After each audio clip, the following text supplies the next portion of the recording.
Good. Okay. Good morning, everybody.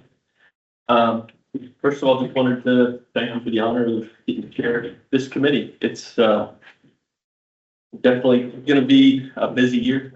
Looking forward to working with each of you to get our goals accomplished. Today is going to be busy, as John mentioned. We got a lot of presentations coming at us to better inform us about the Santee Basin in general and a little bit of hydrology in general as well. So our meeting objectives today are to learn about the surface and groundwater resources in the Santee Basin. We look at methods for evaluating water availability and learn more about specific use and modeling in the basin as well. So looking forward to a variety of presentations in support of those objectives. And as of right now, I'm gonna call the meeting to order. We've looked at the meeting objectives. If we could move towards looking at the agenda, and wanted to make sure everybody was comfortable with that. Get started. So, do we have any paper copies or anything, John, or do we have a slide showing the agenda? There we go. Okay. All right. So everybody okay with the agenda as presented? So we can get a motion to approve it in a second. That'd be great. Motion approved. Second. Thank you. John sent out the meeting minutes for our January meeting last week. And I had a couple of real minor editorial comments just around some clarity on a little bit of language, but there were no substantive changes to those. So if anybody had a chance to look at those and they're comfortable with them as is, similarly, we'll be looking for approval of the meetings from January 28th. I motion.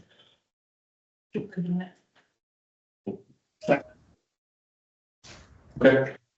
Call the question, all in favor? My bad. I'm still figuring this out. All in favor? Aye. Okay. All right, y'all keep me straight on that. I need to take it at 10. Are you gonna go now? What's that?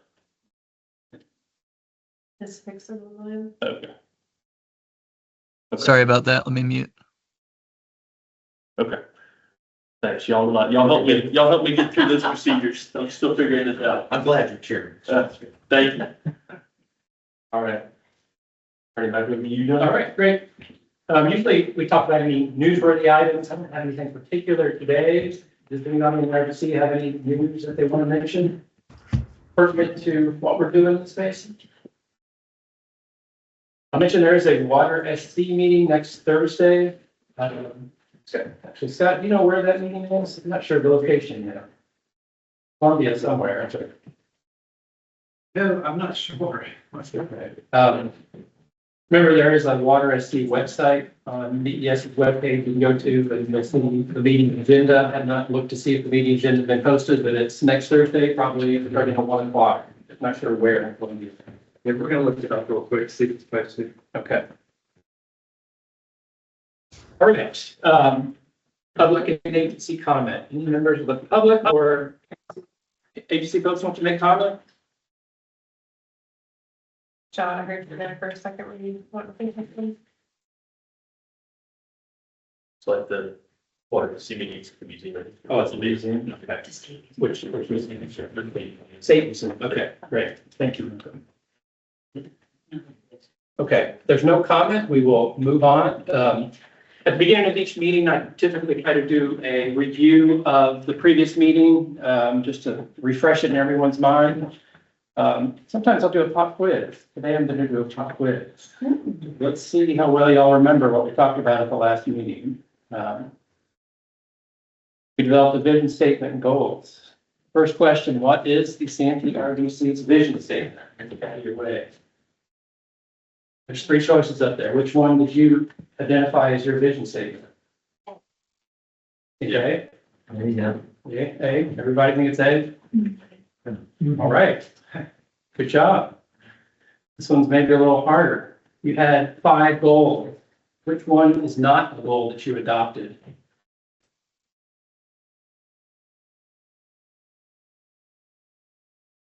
Be nice to have 3 as our goal, but I don't think we can, You don't think 3 is one of the goals? be hard to enforce.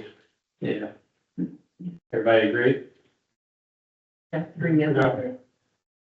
all right, you're 2 for 2. 3 was not one of your goals. I just made that up. Okay, we heard from Hope Mazel about climate, both in the state and in the Santee Basin. She said statewide, what's been the average temperature change over the past 120 years? F, increase of 1 degree. Good job, paying attention. You showed that graph there, which generally shows that 1 degree or so change over the past 120 years. What about average annual precipitation? Which of these statements is true about average annual precipitation and extreme rainfall statewide over the past 120 years?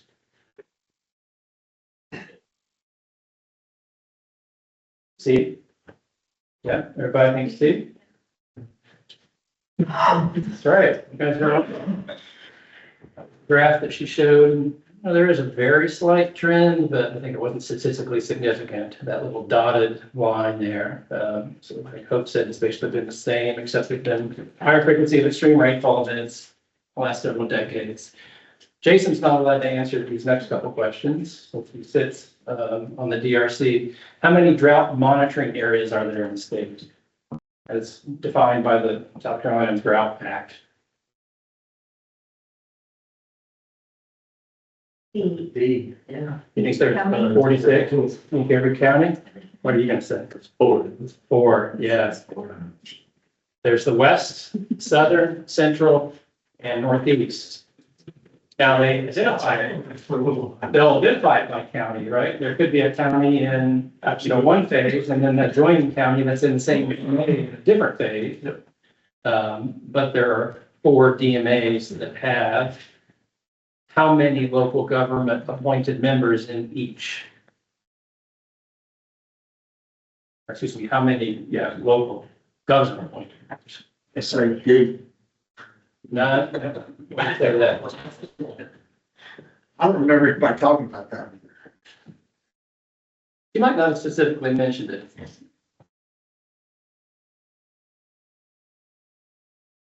Answer is 12. There's 12 appointed members. For a while, there had been a lot of vacancies, but I think they've made a big push in the last couple of years to pretty much fill them all. So I think they're generally all almost filled now. Six types of positions with each. Right. Okay, this is the most difficult question in the quiz. Which of these statements is true about drought plans, about drought management plans?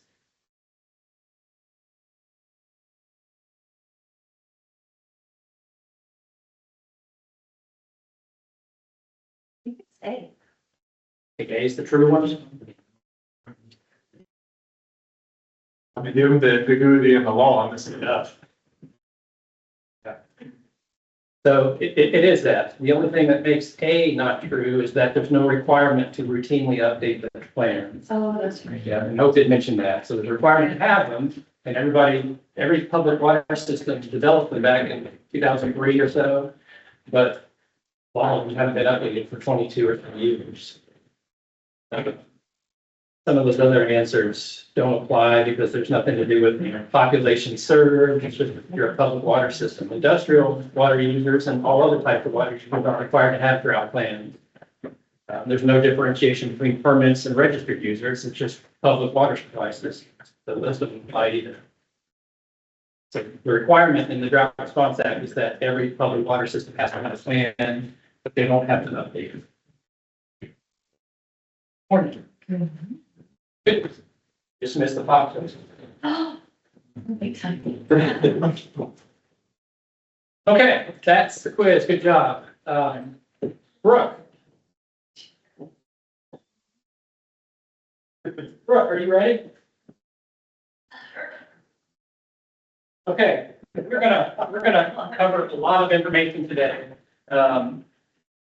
as we go through these, we're gonna start with groundwater, talk about, hydrology 101, talk about surface water, talk about water demands and water use in the basin, and then try to wrap everything up with modeling. Just please stop us if we're going too fast. It's just gonna be tons of information thrown at you today. I don't expect you're gonna be able to pick it all up, but if something starts to not make sense, or you have questions, just stop us and we can discuss it. So, Okay, I'm gonna hand you this. yes, sir.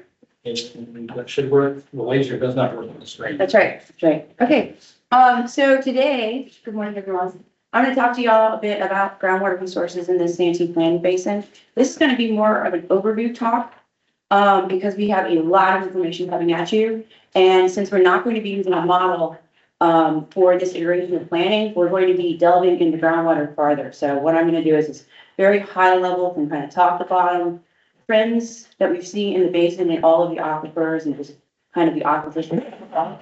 And then in subsequent meetings, we'll get more into some of the more nuanced information as it relates to pumping centers and how trends have changed, and then tying that together with the projections to make estimations of how we will be able to sustain a groundwater source as we grow.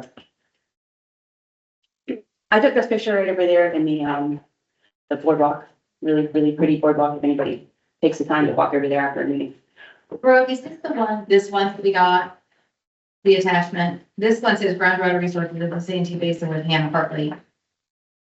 Different? That one's surface water. That's surface water. No, Yeah. you did not, Sorry, I can't read. That's- it's okay. You did not receive this presentation. Yeah, Okay, because I Brooke is got, we got finalized. further. This one was not circulated. This one was not circulated, yeah.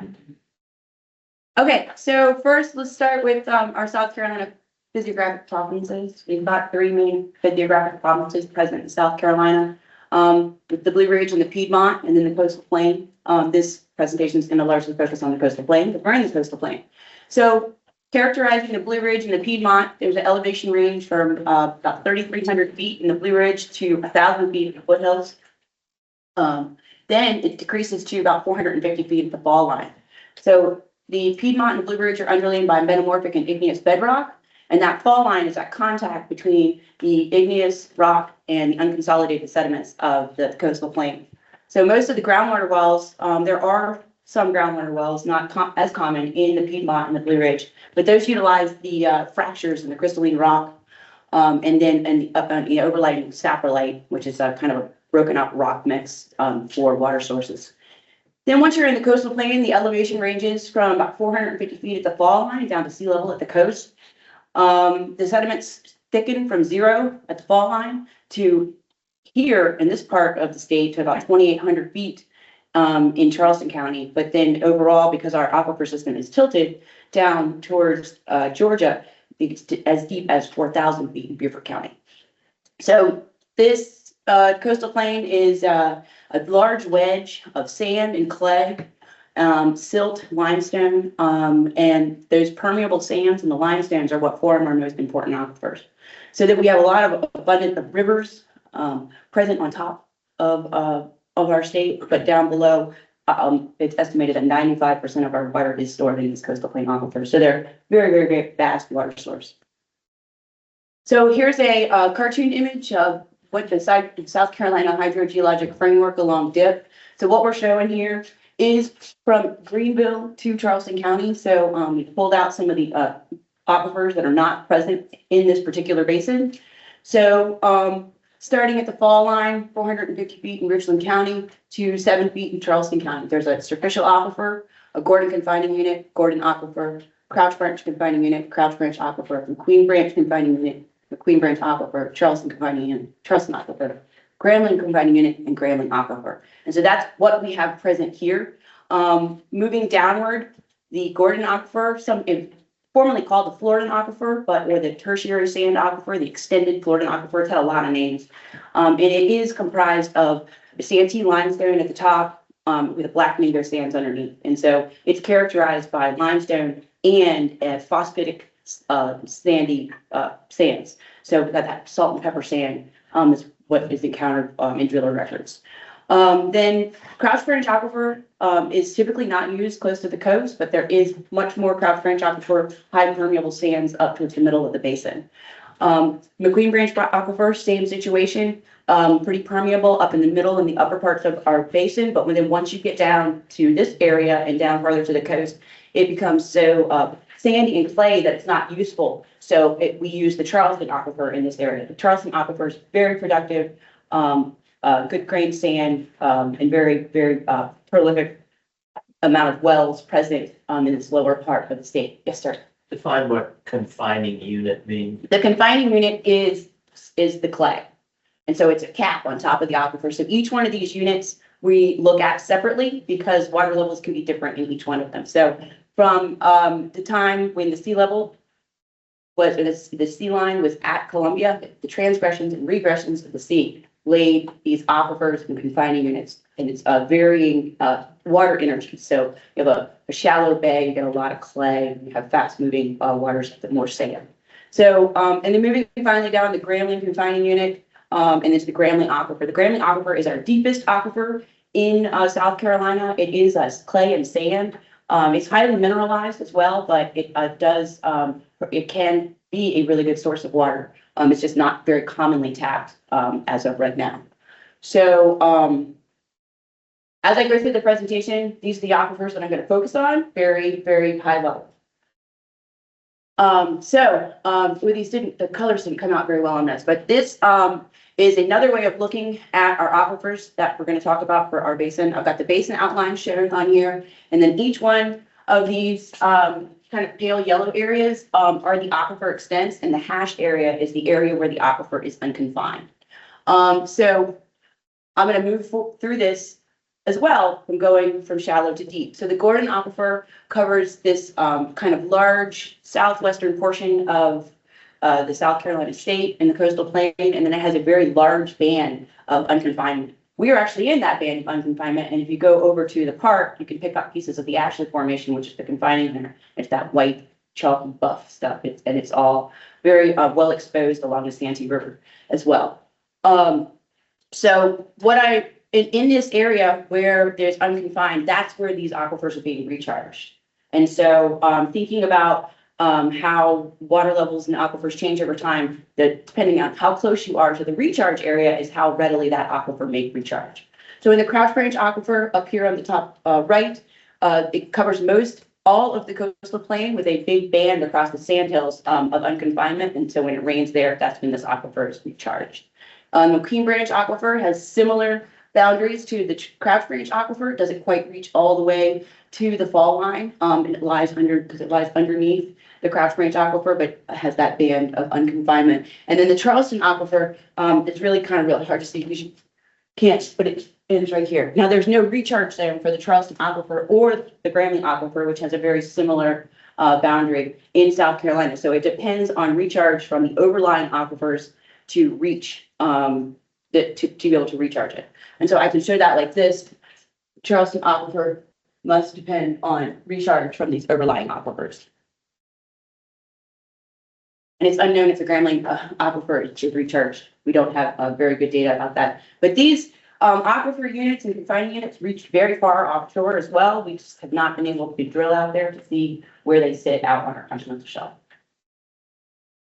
Okay, so this presentation about groundwater resources. So how do we get our groundwater data? We have a very large groundwater monitoring network. I've got the Santee Basin overlaid. Within our basin, we've got 24 well sites that are actively monitored, and they're completed in 5 aquifers. We've got a period of record from 5 to 45 years.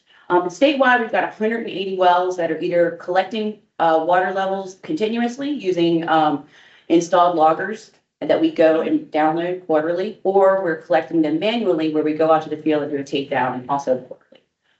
In addition to this network, we also have a very large potentiometric network, which includes over 450 wells to make up where the gaps exist in this.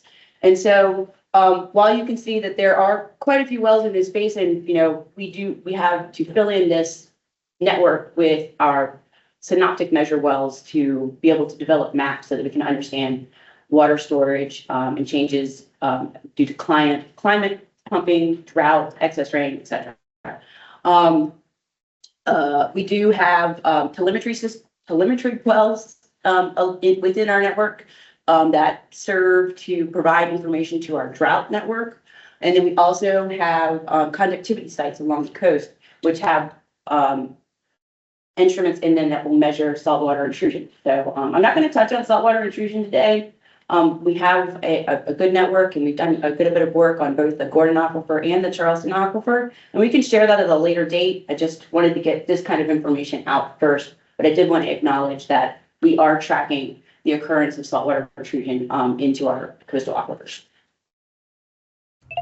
Okay, so what do I mean by collecting water level measures of an aquifer? Some of this might be a little bit of review, but I just want this to understand. So here, is that same kind of slice of looking at a both unconfined and a confined aquifer system, with some various geographic features shown here as well. So in this area right here where we're unconfined, we've got recharge that's occurring from precipitation, and then we have the unconfined and a confined aquifer. So when I measure water levels, I'm putting a tape down into a well, and I'm seeing how far that water rises along an imaginary potentiometric surface of the aquifer. So if all of the aquifers were open up, how far would that water rise in a confined system? Now, in an unconfined system, that would be the occurrence of a lake or a stream.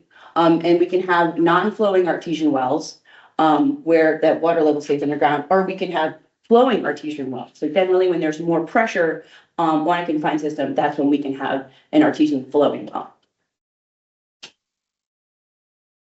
Okay, so this is an example of our potentiometric water level maps. So like I just said, this is the level referenced in feet to elevation in which water rises. It is measured in tightly cased wells. So what we do in our potentiometric program is we pick one aquifer every year. We just have been working on the Florida aquifer, and we go out and we do this really large campaign approach where we measure over 100 wells within a couple month period. And what we're able to do is we're able to develop maps that look like this to indicate what the aquifer looks like across its entire extent. And so we show this because these are the best data sets that we have that are our long-term data sets to show change over time that we can compare with pumping centers and compare with regional changes in storage and to evaluate things like this feature here, which is a cone of depression. This is kind of like a topographic map, but instead of that being a mountain, we can interpret that as being a cone of dewatering that has occurred. So if we were to do our groundwater model, this is how most of the groundwater model would be would be presented. And when we do get to the model, there will be a lot of potentiometric map evaluation. So looking at this map follows general guidelines of a contour map. And so water flows perpendicular to the contour line. So water flows perpendicular. In this case, water is flowing into this hole shown in the Crouch Branch Aquifer over Georgetown. I think someone online may have had a question. Sure. Does someone online have a question? Yeah, this is John Grago. I was just curious when y'all were showing the locations of the groundwater wells, and at some locations it looked like several wells were stacked. Is that a single well with multiple screens, or what does that represent? Because it seemed to be at different aquifers.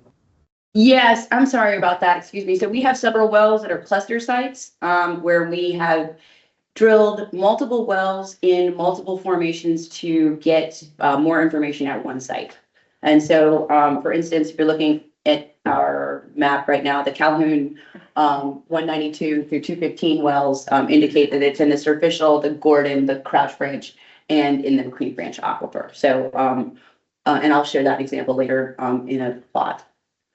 Okay. So, sorry for missing that. Mm-hmm. Okay, so we can use these potentiometric maps to track cones of depression that are present. So a cone of depression, it's a long-term pumping and where groundwater levels have declined.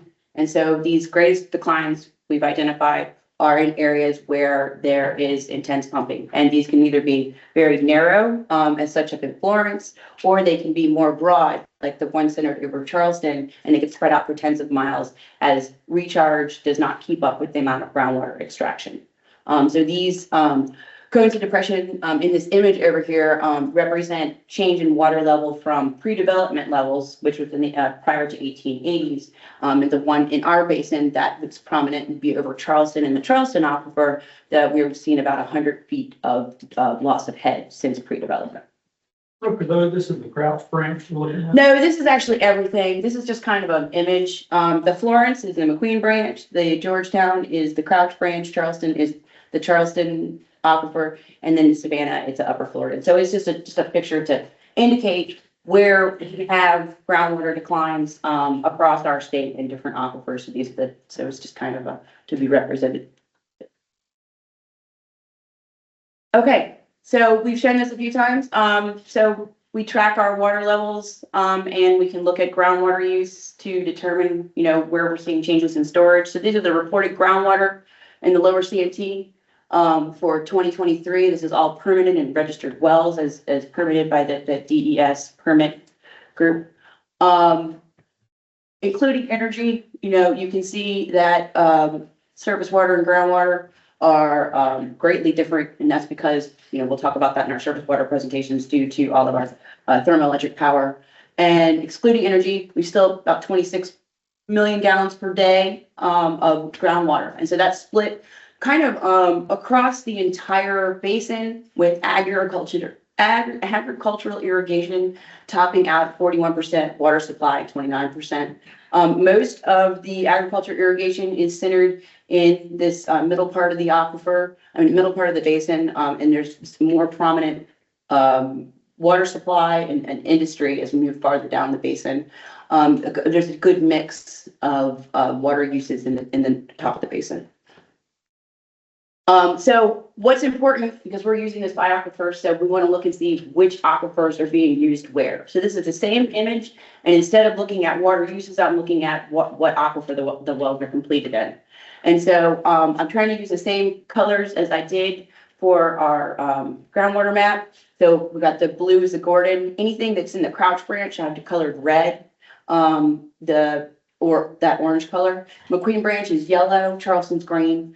And so you can see that there's a lot of Crouch branch wells in the center of the basin, kind of in that agricultural corridor. There's more McQueen branch up in the northern portion of the basin, closer to Lexington and Richland counties, and then pretty good Gordon use in the middle of the basin, and then Charleston down further at the bottom.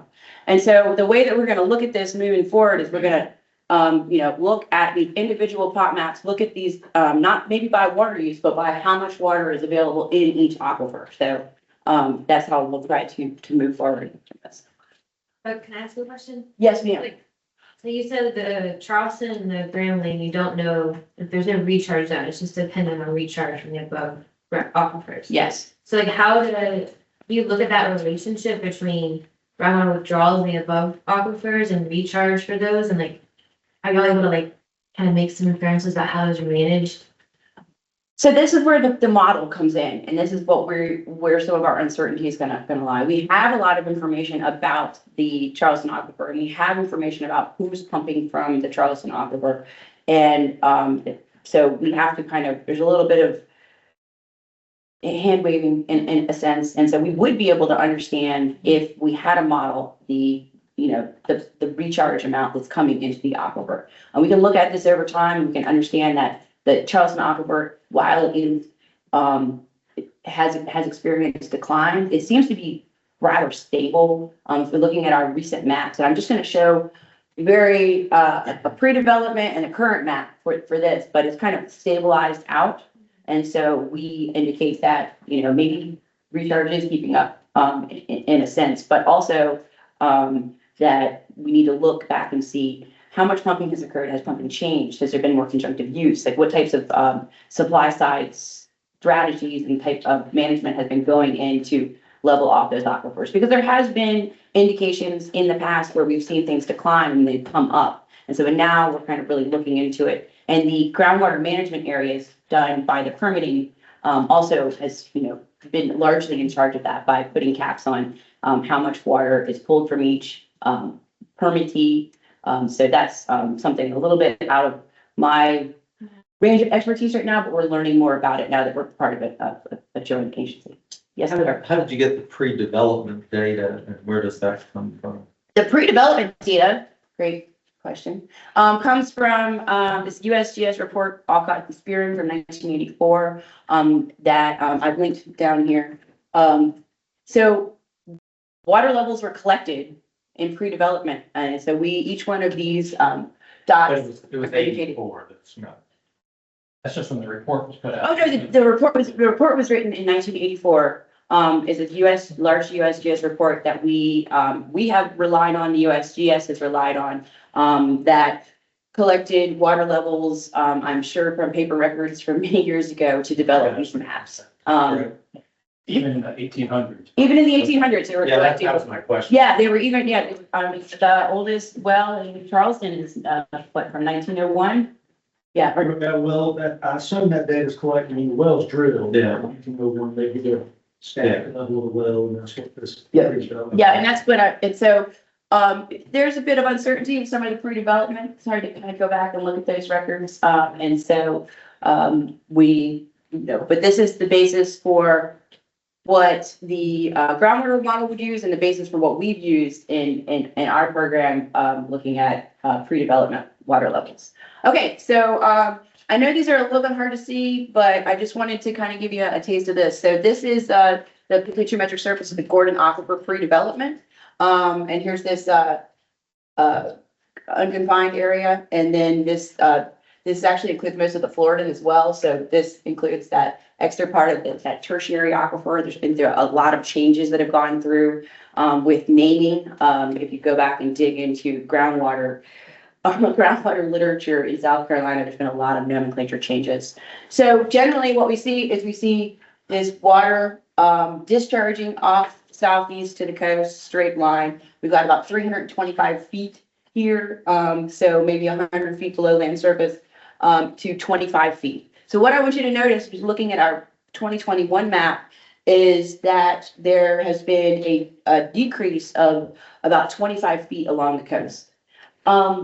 It's not a fast decrease, but anywhere that you have below a zero contour line, you have the potential for saltwater intrusion. So if there's salt water that was already in the base of that aquifer, that saltwater toe can move in.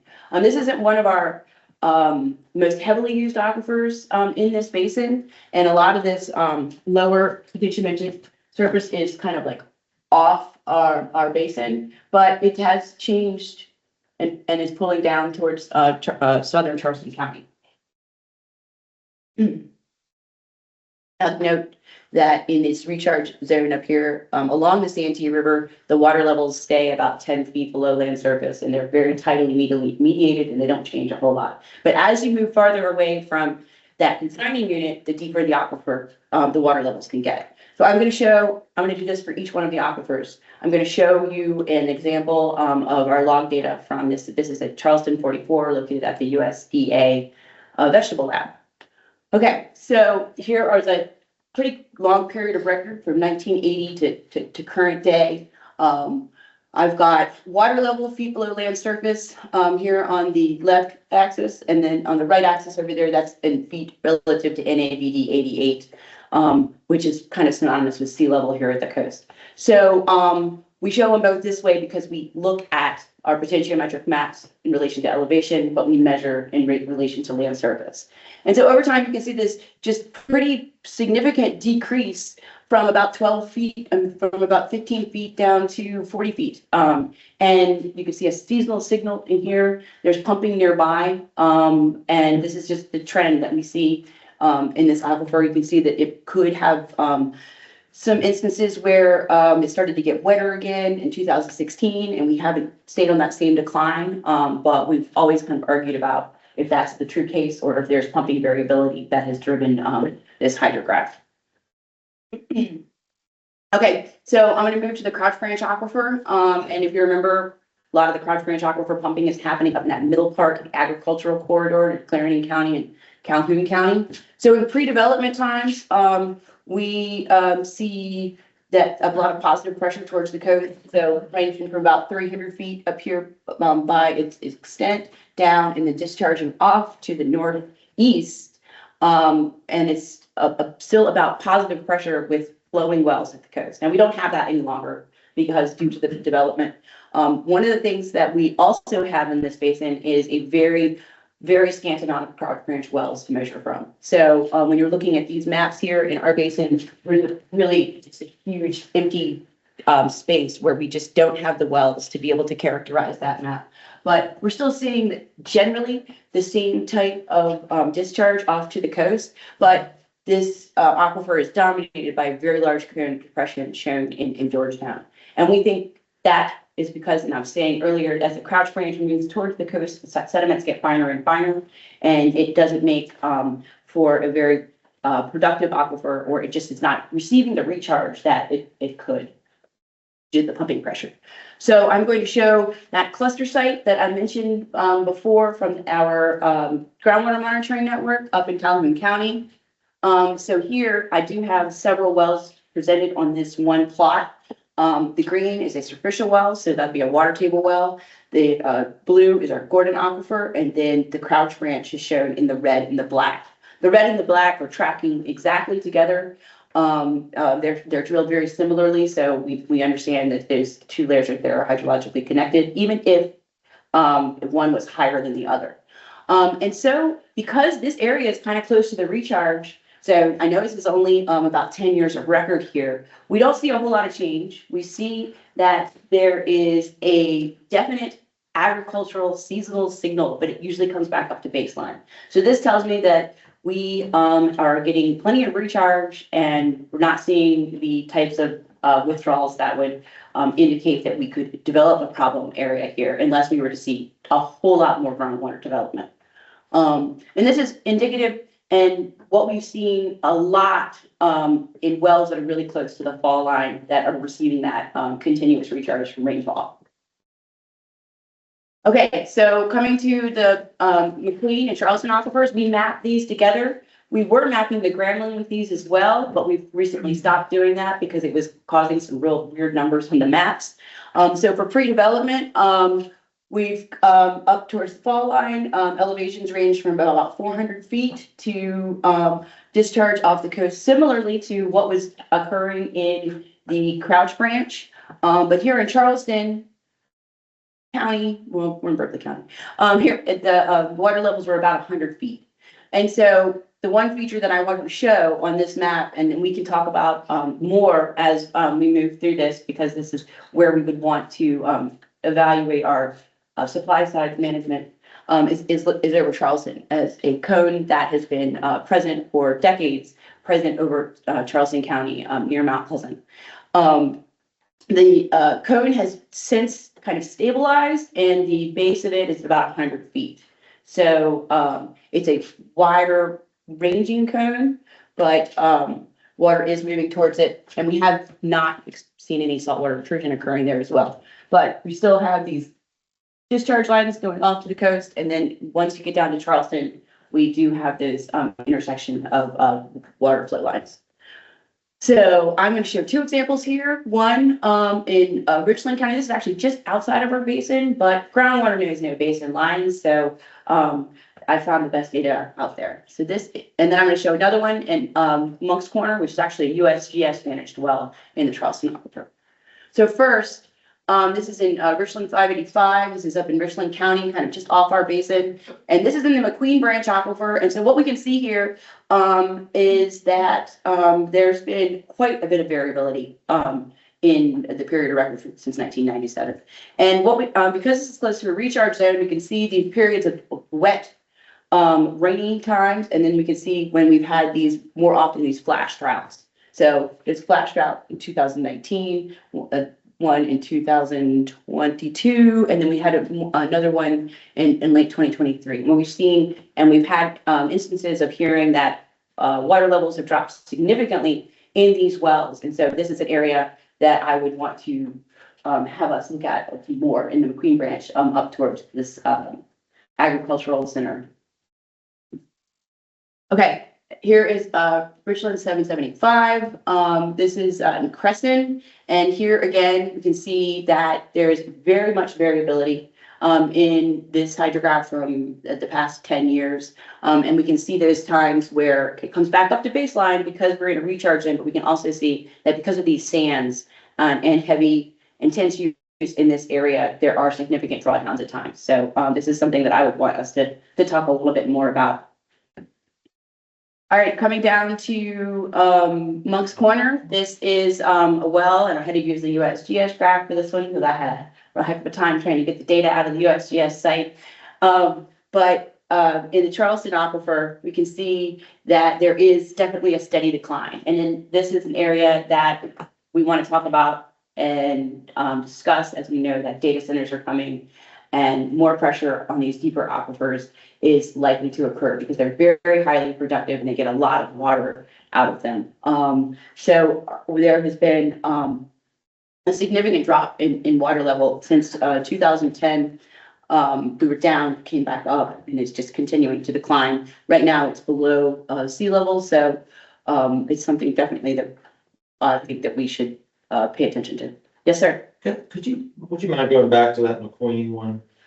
The, of that Yeah. slide there, so that's the water level below the surface, okay, it looks like it's varying up to 10 or 11 Mhm. feet mostly, but how deep is that layer of water bearing sand? How deep is the total layer? It's 600 feet, so Okay, we're still in the very top of it, but it depends on where people have placed their pumps. And so you see variability in water levels that spikes up and spikes down so quickly. You know that you've got really permeable sands here. And so while, yeah, I mean, it's, just to help understand it, it's like the percentage of what that is of the whole basin. What is it, in percentages of water volume? You don't have that data or knowledge. We don't have percentages of water, but this is something that keeps coming up, that like how much water are held in these aquifers.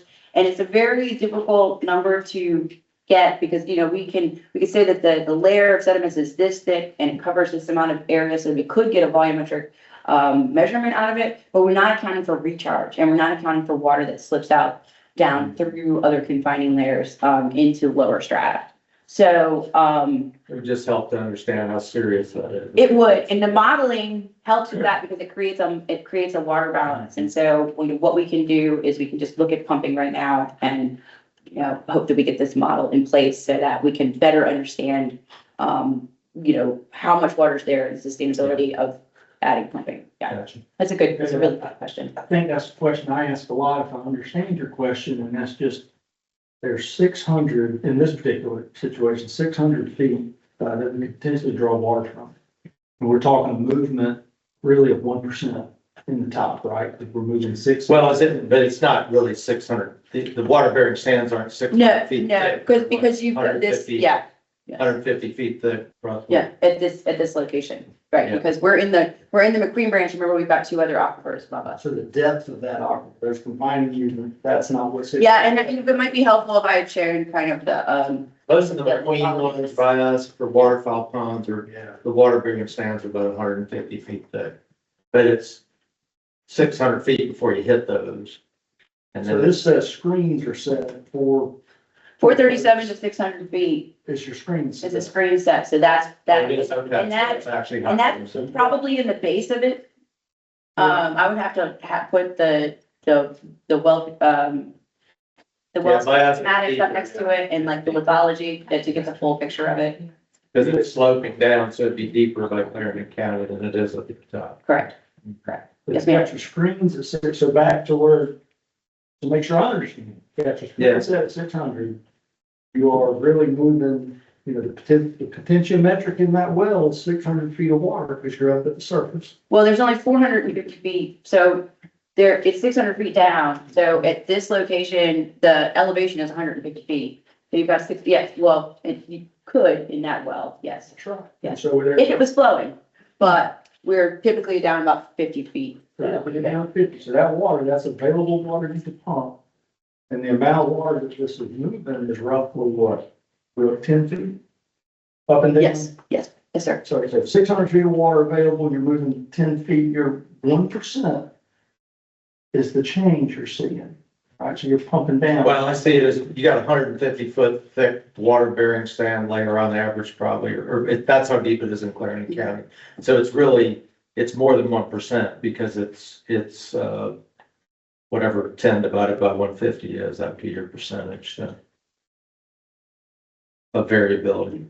Depends on the conductivity too, Yeah, though, right? Yeah, So- and these are, I mean, these stands up here where, where this location is are generally like a real, medium to coarse sand, so the water moves really freely through it, but. Yeah, 6 or 7% variability. But I agree, it's more complicated than that. Yeah, so, I just wanted, well, I mean, and right now I just wanted to show you some trends that were occurring. And these are the kind of questions and discussions that we want to get into so that we understand, you know, what's going on in these aquifers and where growth is likely to occur. If a whole lot of growth is going to occur in this area, what are the impacts over our planning horizon, our 50-year planning horizon going to be? Yes, Alicia? Okay, I'm a little bit lost, so I just want to ask, see if I understand. Is this, what's the screen? What's the screen? So, got a well, typically, like a stainless steel well, and then there's an area that's screen slotted. And so that is the area that the screen is placed in what would be the most productive part where you'd get the most water, the most permeable part of the aquifer. And so the water comes into the well at that location and then rises inside the pipe, and then we measure the water from top down. Okay, does that mean that the basic active part of it is 600 minus 437? 63, you basically have 163 feet? Yes, of- yeah, and that's what you basic- screen, yes. Okay, and that's where you're using your, okay, getting that 5%. And then the depth is that, how many feet you have to go to start to get to the top of the?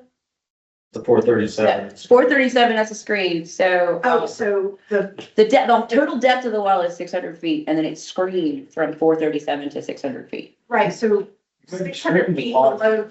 Yeah, it's screened across, could be screened across several water places. Not different aquifers. Well, not different aquifers, but it could be screened within the same unit in different Yeah, areas. So yeah. typically, what we encounter is the areas of like clay lenses or lower permeability, or there's like an area of silty, that we have lower, that water would flow through it slower, so we wouldn't put a screen there. We try to put the screens. Drillers always try to put screens in locations where more water would come.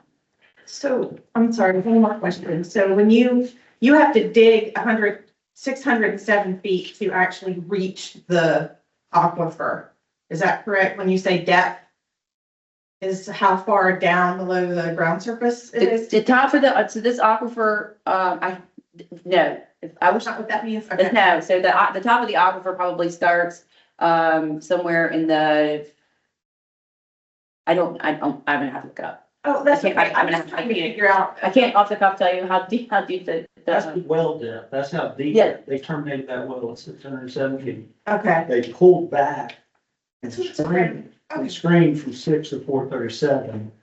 I think the point that I get hung up on a lot, so there's 607 foot, you put a straw in that aquifer that's 607 feet. That water's pushing back up from natural pressure back up to this 45 or whatever it is, close to the surface. Right? That water's pushing that straw back up, and we're measuring this little bit of change at the top. But understand, there's 600 feet of water there, so that 10-foot change you're seeing at the top, percentage-wise, people get really excited when that number at the top changes. But the real question is, how much can it change before there's an issue? How big can we depressure, how much can we depressurize it? Now, we're only talking here about 1% change. Is that big? It might be. So is Or there could we bump into 20%? Is there 100-ish, Really 150? pressure measurements, right? It's So pressure it's not, Yes, it's correct. not a one-to-one. It's not, yeah. Water depth is. Cheers. Column. In the column. Pressure. Because of the, in the column, right, in the column. I don't have numbers on. Sorry, I'm just. It's okay.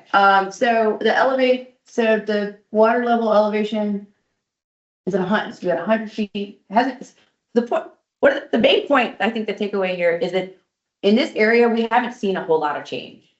And so the water level freely goes up and down in this location. And so I'm gonna table it and look up the numbers for you because we're already, about 10 No, minutes I don't need behind. the numbers. I'm And I- trying to understand the. No, I just wanna finish up and then I will, sit down and I need to look it up on the computer because I don't wanna, throw out any incorrect numbers. Okay. I- Sorry. No, it's okay. I don't wanna, continue to tell you that I don't know when I can look it up. Okay, I just have like one more slide and then I will, let someone else. take it. One question about that Berkeley 431, so the left goes off to, can't see anything beyond that. Is the lowest point today in recorded history? Because Yes. Charleston 14 has really bounced back. Yes. And the lowest point is in history. I wanted to show the continuous record only, and so there are data that go back to 1980, but they're,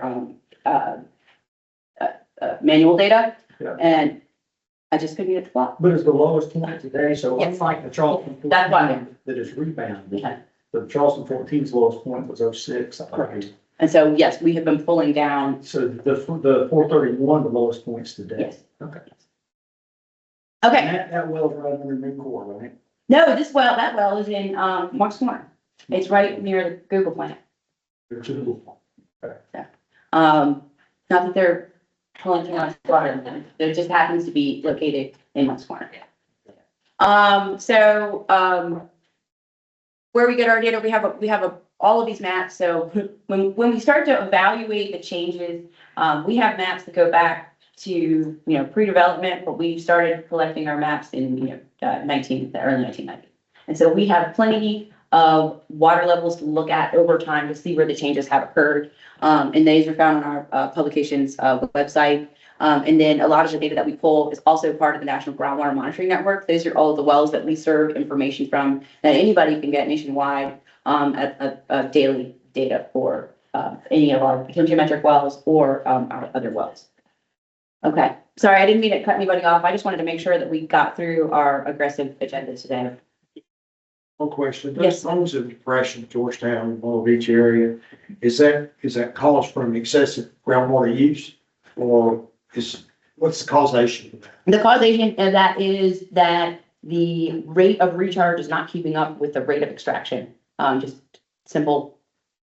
Simple as that. And so more water is being taken out than it's been being put in. And part of that has to do with how productive the aquifer is in those locations, like in the case of Georgetown, it's very fine sediments and the recharge is just not reaching those portions of the aquifer. And so with continued pumping, it just continues to go down. It's all the municipalities up there have gone off of wells and gone to surface water treatment, so. There has been a lot of that. Yeah, and we just wrapped up the PD River Basin plan and while we see that there are some issues within the aquifers there has been a lot of move over to using surface water.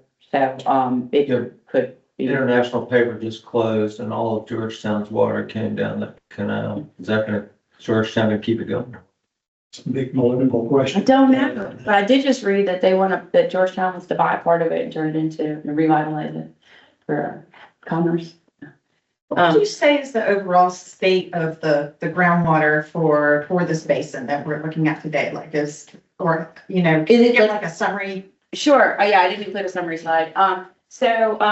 Generally, it appears that the groundwater levels are stable across most of the aquifers. There's definitely some declines along the coast, but those declines along the coast, even in the Charleston aquifer, do not appear to be unsustainable declines at this time.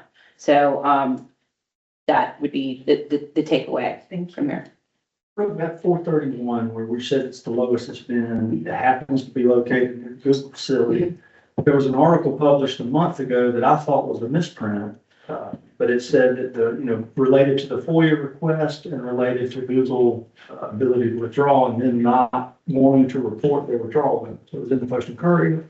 And it said that they had withdrawn 847 million gallons. Now, my understanding is that well that they have is for emergency purposes and maintenance only, and that they're purchasing surface water. So was that a mistake, or is that the reason you're seeing the 431 at the lowest point ever? I don't know if, I don't want to make that connection, but they are using groundwater. That 800 million gallons is over what period of time? It was a 1 year reporting period.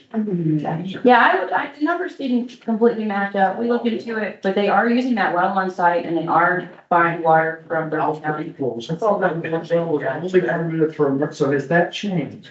That's something, a question for Leanne, and we can find that out, but yeah, they have been doing that well. Because that well was originally permitted emergency It was. only and maintenance only. Yep. And so what I think I'm hearing you tell me is that is no longer true. I'm not sure, wow. It sounds like a question for, really, I have to. Brooke cannot confirm or deny that. Permitting decisions, and like, I'm not privy to that information. So what they, Yeah. what they is true today, before we said, did you read your missing? Exactly. Hey, Yeah, I don't think so. That's right. well, you can have some newspaper article. I- Newspaper article is still doing a request, so Google, Berkeley County was requested return of your data. Because there's two, don't make any mistake, there's 2 new data centers being built now. And Google said they did not have to turn that information over. They lost that for you, and they had to, and so it was published in the paper, maybe January 27th. I knew there was, I had to release that information, but I didn't think they released the number yet. There was a number printed in the Okay, postal service, and that number was 800 and something. Riley and I discussed this yesterday, and it was 847, Riley, 874, 847. I thought it was a misprint because the way that bill was originally terminated. So I figured it was an error, but it sounds like it may not be an error. And it sounds like this data, if that's why, it makes sense that the 431 is the lowest one ever if they're pulling a million a year. We'll ask our water wonder, want to be permitted section. We're back. We'll get back. Every year if that comes together, that's why. Can't be re-injected in the. No, they're evaporating. Yeah, it's all gone. They're evaporating. So. There's probably- 99% of it's gone. Yeah, they're. One more question. Yes, sir. You didn't really speak to this, and I want to bring this point up. Everywhere in the Santee Basin, any of the aquifers that are being dewatered, so you know, where the water level in the aquifers drop below the top of the aquifer. Yeah. No area. No, and that's what I wanted, it's generally looking good. Where we had that one feature of Charleston Aquifer. Yeah. It seems to have stabilized over recent years from our water level measurements.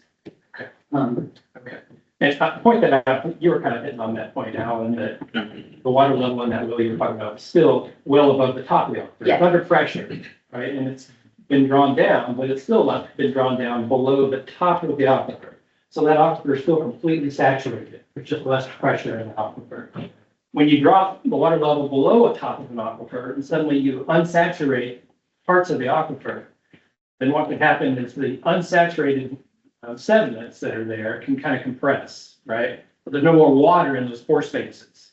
Take the water out and they can compress. And when that happens, enough, if it's a thick enough area where you've dewatered it, then you could have land subsidence. So the land can actually settle. And that's happened in parts of the country, on the East Coast, in North Carolina, and probably in South Carolina in certain areas, but very small.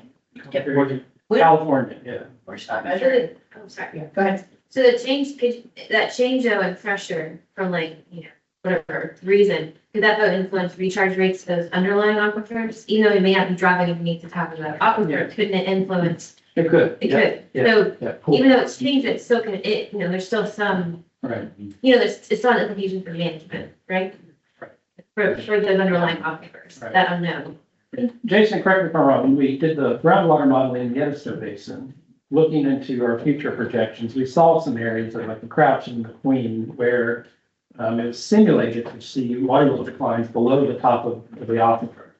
And we identified those as groundwater areas of concern. And if groundwater pumping happened according to our 50-year projections, we would actually start to dewater parts of the Crouch branch and the Queen branch, which then could cause subsidence. It could cause folks that were using water in the top part of the aquifer, say their well only went down the top 30 feet of the aquifer, their well would go dry. So, there could be problems associated with that. So that's one thing we want to look out for. Is, are we starting to actually dewater aquifers, causing reduction in well yield, loss of well yield, loss of porosity in the pore space, compression, land subsidence, that kind of thing. But from what Brooke said, that's not happening right now. Any aquifer in the Santee Basin? No. Okay, good. Yep. All right. Okay, next topic. Is Kurt on? Yes, hi, John. Hey, Kurt. So, Kurt's been, Somebody does have their hand raised. oh, sure. I see your hands raised. Do you have a question? I was just going to offer to answer those questions about the Google water use on our end if people were still interested. Yeah, go ahead, Leanne. Sure.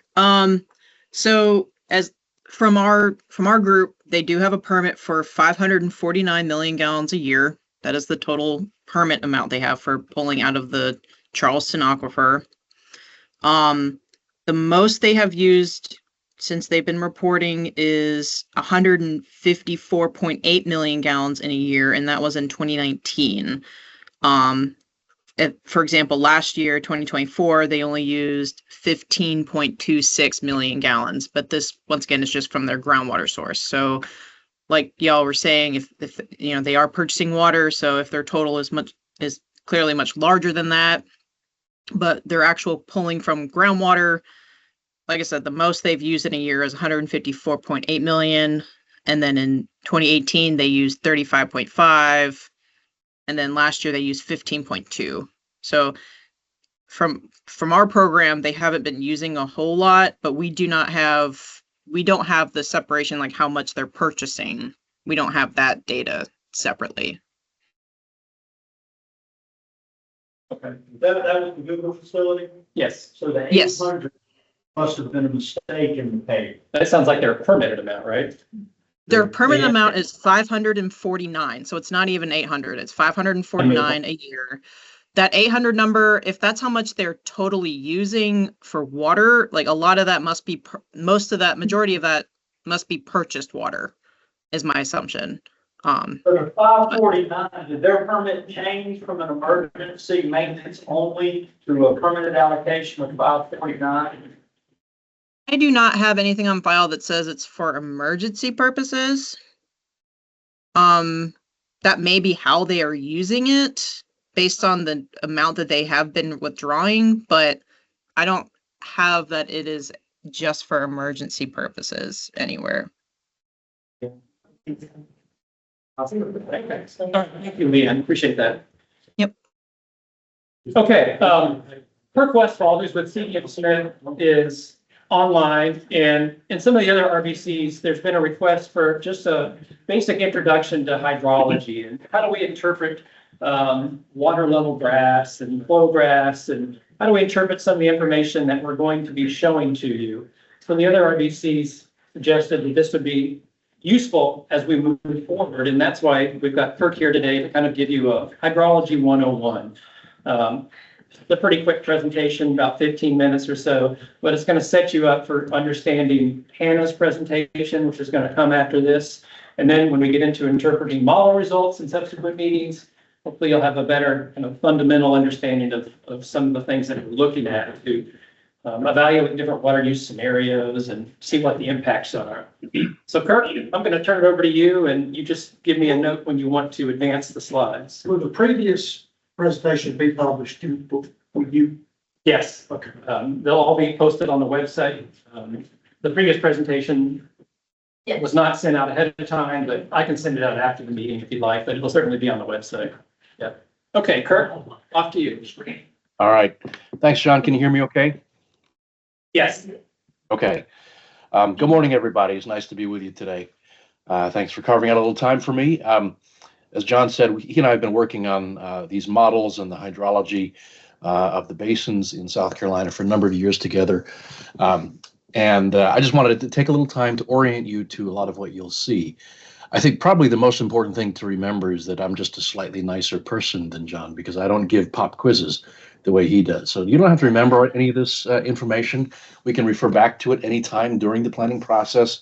But the hope is that you'll see some things today that you'll kind of start to get a feel for how to interpret data. And maybe you'll remember some things along the way, and we can come back to this. as we need to. But for the next 12 months, essentially, you're going to be viewing a lot of hydrologic data, a lot of the kinds of graphs you just saw from Brooke, and a lot of the graphs that will come out of the model, a lot of graphs that come out of the USGS sites.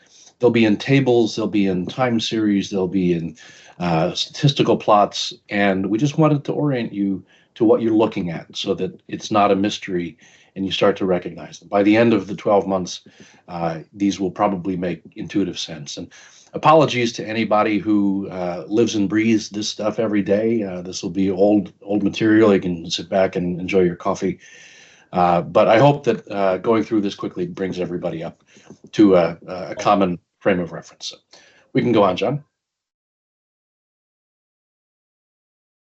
All right, many of you have probably seen this, and I'm not going to dwell on it. This is the water cycle. There are 1,000 different renditions of this around the world. But what I really wanted to focus on that is the concept of runoff. The SWAM models that we'll be dealing with and introducing you to are focused on runoff in rivers, water that falls from the sky as rain or snow, and makes it into the riverine system, either through direct runoff or through base flow. Our models are simulating what happens once the water reaches the river.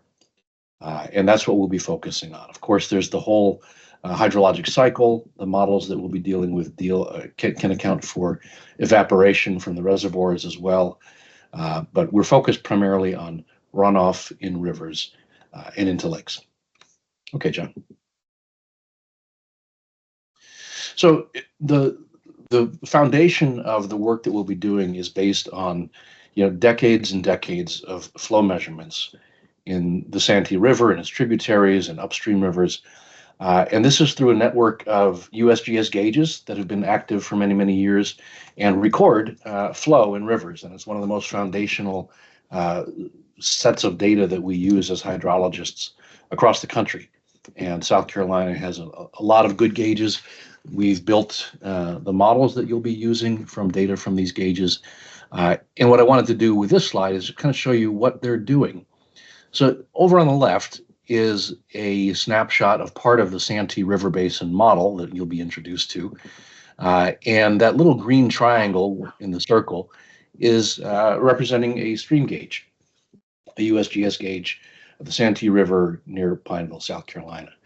The graph on the right is the data from that gauge from 2006 to 2010, just compressed for a few years.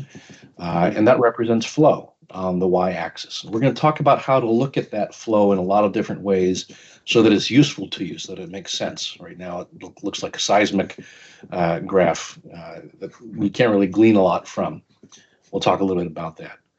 But essentially, these gauges out there are pressure transducers in the stream connected to remote transmitters that send information back by satellite. And it's collected. And we have, fortunately, decades and sometimes 100 years of flow data from these rivers. And as I said, it's one of the most valuable pieces of information that we have. But we want to make it useful to you because you'll be making decisions based on this information. So how do we interpret it? How do we look at it? What are some of the different ways we can look at it? So John, we can go ahead. Yeah, I'll mention one thing. In this basin, since we're short on time, we did not ask Toby Feaster with the USGS to come in and do a presentation. And all the other RBCs, they had the pleasure of hearing Toby talk about those stream gauges. So he kind of gives an overview of the history of the stream gauging program, provides a lot of information about where they are in South Carolina. If you're interested in that and want to learn more about stream gauges, I can point you to any of the other presentations he's made and all the other basins online. So let me know and I'll send you a link to them, or you can find them just by going to some of the other basin pages and looking at the first, second, third, fourth meetings. There will always be a big presentation by Toby. Yeah, that's a good point, John. And one of the things that a lot of the RBCs have honed in on when it gets time to recommendations is to continue funding these monitoring stations. They don't fund themselves. They require maintenance. They require upkeep. They require calibration. And as I said, they are probably the most important source of surface water data that we have in this field. So this is what we call a hydrograph. A lot of you probably know this and have seen this kind of thing. This is simply a record of flow. This is actually the inflow to Lake Marion. This is taken from our SWAM model, and it represents the flow in the river volumetrically over time. This is from a 10-year period from 2000 to 2010. And over on the left, the y-axis here is simply the volume of flow in cubic feet per second. And you can see that it rises and falls and responds to storm events with peaks of high flow and then recedes to periods of low flow and kind of finds its stable low flow pattern during the summer periods. That's primarily base flow, water coming through the ground that's already infiltrated and seeping into the riverbed. But again, you'll be looking at a lot of these. And when you look at this, there's not a lot you can do intuitively to make decisions from it. And part of what we wanted to show today is different ways of looking at this information and summarizing it so that it's useful. And stop me anytime if you have questions. If you want to dig into something a little bit more, feel free to stop me with questions anytime. We can go on to the next one, John. This is that same graph that we just looked at, but showed in two different ways. The blue graph is a series of daily flow measurements, and the orange graph is a series of monthly average flow measurements. Same site, same station, same data, just data aggregated differently. And you can see that measuring flow on a daily basis captures a lot more of the variability, the flashiness, the response to storms than we do with monthly data. And the reason this is important is because a lot of the planning work that we'll be doing probably doesn't require a daily resolution. So a lot of the scenarios that we run to look at water availability and potential shortages has been in other river basin councils with the monthly analysis. But there are times that we know that we need a little bit more resolution, and we have the option with the tools that we have with the USGS data and with our models to look at hydrology throughout the basin at either a daily or a monthly time step. And that will become important for some questions and less important for other questions that we'll be dealing with. But you can see here the pronounced difference. If you were interested in knowing the maximum flow in this river, you wouldn't be looking at the monthly data. You'd be looking at the daily data. Okay, John. So one of the things that is important and can throw people for a loop sometimes, and sometimes we take it for granted a little bit, is the way we show the scale, the Y scale, the vertical scale on the Y-axis. The top graph here is what we just looked at. I've truncated it a little bit. But let's say we were interested in looking at a period of time during the low flow period of the first year of the 2007-2008 drought. That's in the yellow bar there. When we look at it at a standard scale, we can't see a whole lot of anything. Right? We can't see a whole lot of the difference between daily or monthly flows. We can't see where that monthly flow really bottoms out. We can't really tell a lot. And so what we do often is transform the scale. We don't change the data, we transform the scale and plot this on a logarithmic scale. And you'll notice on the bottom graph, the scale on the left, every increment is an order of magnitude. So it goes from 1,000 to 10,000 to 100,000, rather than 1,000 to 2,000 or 3,000 to 4,000. So it extends differences visually so that we can see them. And now you can see in that same time period, there's a very fundamental difference between the daily and the monthly results. And we might want to look at the daily results in that time period if we're interested in low flow variability or the ability of this river to satisfy demands. We also can see that the monthly average flow bottoms out at around 3,000 CFS. We couldn't see that from the upper graph. So a lot you can glean by looking at a hydrograph on a logarithmic scale that we can't see on a standard scale. Okay, John.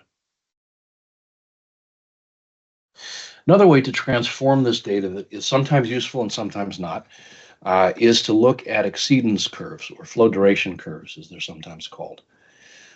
These are curves that look at the frequency at which a flow over that entire period that we just looked at is higher than a given value. Okay, so think of it in terms of percentiles. Take all the flows that we just saw in that hydrograph. They're bouncing up and down, high flows, low flows, high flows, low flows. This is just asking the question, how often does a flow exceed a certain point? That's useful to know sometimes when we're planning. to understand how often we might encounter problems or how often we might have excess water available. So the way to read these graphs is to look at the graph here on the right as an example. And if we were curious about how often the flow in the river is higher than 20,000 CFS, we can get that information. It's plotted that way. We go up to 20,000. We go over to the right until we find the data and see that in this case, the flow at that point in the river is higher than 20,000 CFS about 25% of the time. And again, this can be useful when it comes time to understand how frequently we might experience shortages for supply, how frequently we might be infringing on minimum in-stream flows, for example. It's the same data that we just saw, just organized differently. So it depends on the questions that you're asking, how we want to look at the data. And really today, we just wanted to introduce you to all of these different ways that you can ask us to see the data so that you can make better and more informed decisions. Okay. All right, John. We're going to jump over quickly to the Saluda Basin to show you a couple of examples of what we're going to be looking at specifically. So one of the things that we will be simulating and studying pretty closely is the frequency and magnitude of shortages, or the inability of a natural river system or reservoir to provide water to a user at a given point. So there are three ways to look at this in the data sets that you'll be given, or that you can ask for. Actually, four. We can include the frequency duration plots that we just looked at. But essentially, if you look at the graph on the left, that red line perhaps is a withdrawal target. We'd like to be able to withdraw that amount of water, but we can see that it's not always available in the river. Sometimes the flow below that target. I'm not going to burden this example with in-stream flows. Let's just say that that withdrawal target is what it is, and if the flow in the river is higher, we can take it. If not, we can't. Keep it a simple example. And one thing you notice right away is not only is the flow not always available when we look at the hydrograph, but the answer about how often it's not available changes significantly whether we're looking at daily flows or monthly flows. And that's going to be important when we start looking at potential shortages in the scenarios that we'll be evaluating. We may need more resolution in some cases, and we may want to look at certain time periods within this to understand the dynamics a little bit better. So that will be something that you'll have at your discretion. We can look at this kind of graph monthly or daily. And we'll also have tables that come out of our scenarios that summarize for you how often is that blue line below the red line? How often is that orange line below the red line? What's the average magnitude of the difference between the orange and the red, and the blue and the red? That information will all be summarized. So we'll be able to see it visually. We'll be able to see trends and patterns visually with the graphs. We'll be able to see it statistically with the frequency curves, and you'll be able to see tabulated results too. So any way you want to see it, you can. It's just a matter of what questions you're answering and what format of the data you feel most comfortable with. Okay, John. A couple other things, and then I'll wrap it up. There are some statistical aspects to hydrology that are important to understand. They may or may not become important in your deliberations and in your studies, but we thought we'd introduce them here. We can always come back to this. The first is the concept of the 7Q10. Just wanted to introduce that. That's not shown on the graph here. It's just it's a low flow metric, and it stands for the lowest 7-day average flow that occurs with a frequency of every 10 years. So it's a benchmark. It's often used for wastewater permitting. Assimilative capacity has to be viable down to these very low flows. But it's a useful benchmark in water planning. I see that somebody has his hand up. John, looks like you. Yeah, I was just wondering if the 7Q10 is going to be as useful in this basin, since I know that as the result of FERC licenses, things are, the 7Q10 tends to get replaced by the minimum release from the appropriate reservoir. And since we have so many reservoirs, what minimum flows be guided more by that than the 7Q10? Yeah, in all honesty, they'll probably be driven more by that and the 20, 30, 40 kind of minimum in-stream flow targets that the state sets for new permits in the basin. We'll get to that in later segments.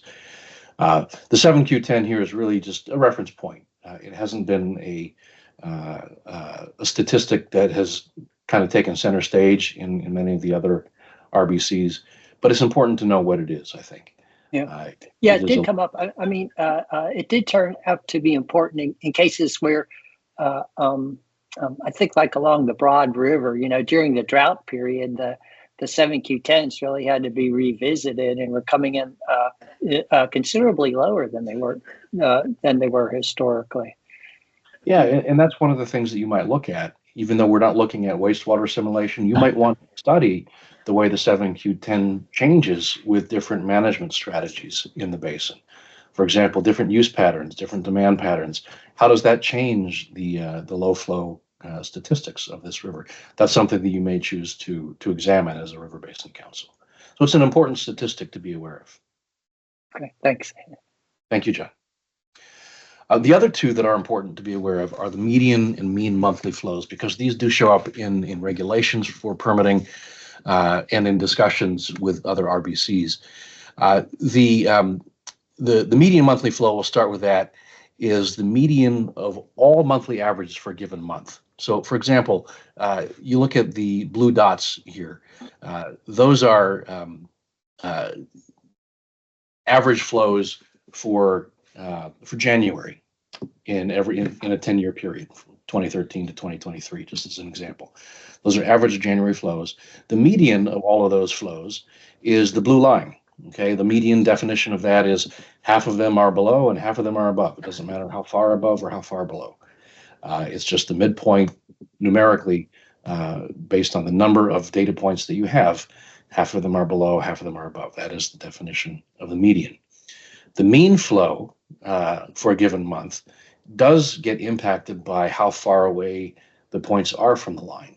And they are affected by outliers or extremely high or extremely low points, because they will stretch the mean away from the median. And oftentimes in rivers, because of those extreme high flows that we see that happen sporadically, periodically, but not for very long, the mean flow is edged a little bit higher than the median. And that's been a topic of discussion with some of the other RBCs when it comes to making recommendations about permitting standards. Is the mean an appropriate metric? Is the median a more appropriate metric? We don't have to absorb all this right now. It's just important to understand that from all the data you see, we'll be able to calculate these things and understand those differences, use them how we wish to either establish metrics for ourselves or maybe formulate recommendations.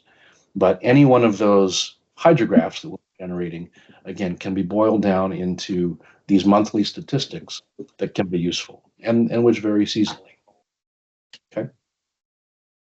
Okay, John. So the last thing I wanted to say is that, again, to reinforce the fact that there are different kinds of information that you can extract from these different types of displays. The time series on the left, again, that's a daily record of flows. It shows what the flow was on any given day in this period of record. And you can see patterns from that, but not necessarily statistics. It'd be very hard to look at that and say what the average flow is, what the median flow is, what the median flow in January is. You can't get that by looking at it.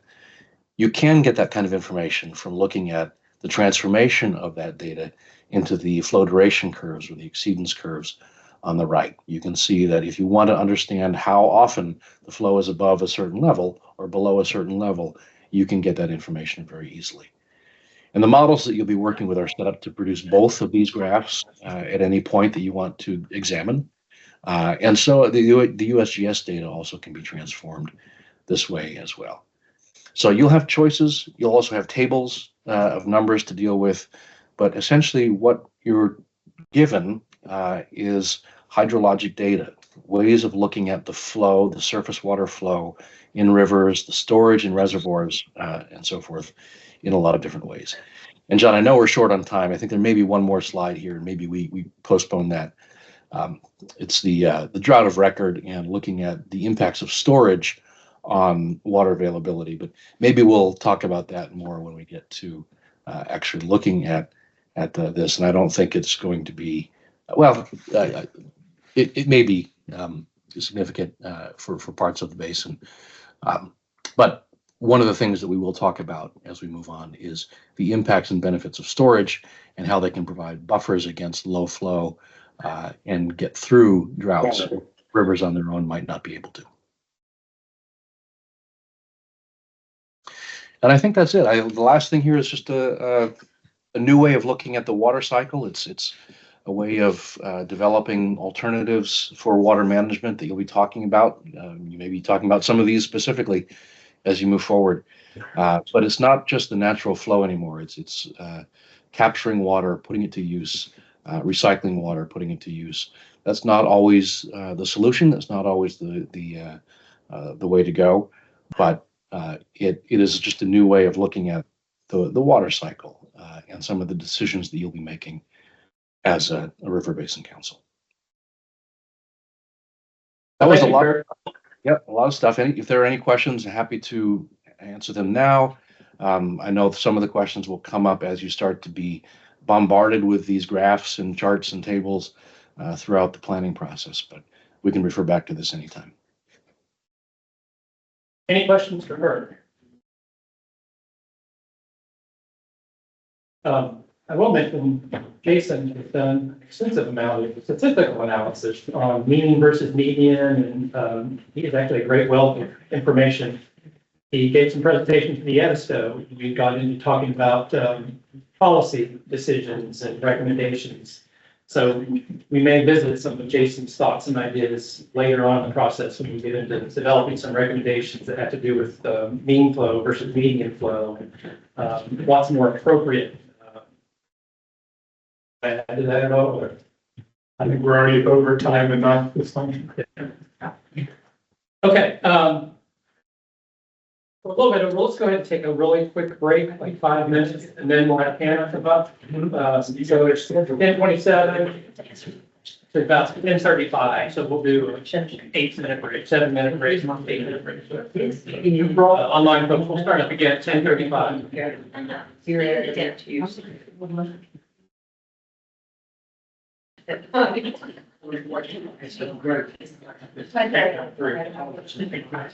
All right.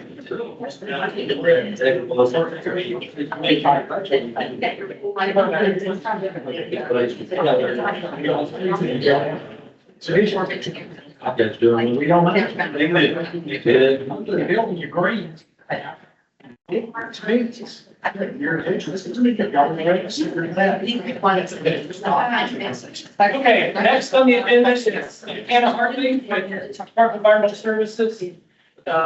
Actually, Hannah recently just moved from the permitting section over to the hydrology section. So Hannah's now supporting Scott and Brooke in that group. Still also part of the Department of Environmental Services. So she'll still be supporting River Basin Council plan. She's going to talk about surface water resources in the Santee Basin. So similar presentation as Brooke gave, but she's going to focus on the surface water side. Probably just a little shorter presentation, but it's very good information. This basin is very unique, as you all know, and how the water is managed, the importance of the lakes.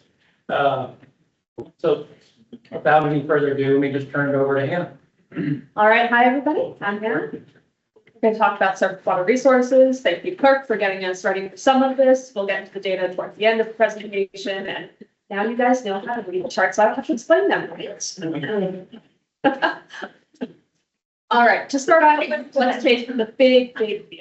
So the Santee Basin, the Santee River Basin Council, we're really the lower Santee Basin down here. Santee Basin itself also really includes the Saluda River Basin, the Broad River Basin, the Catawba River Basin as well, upstream of us.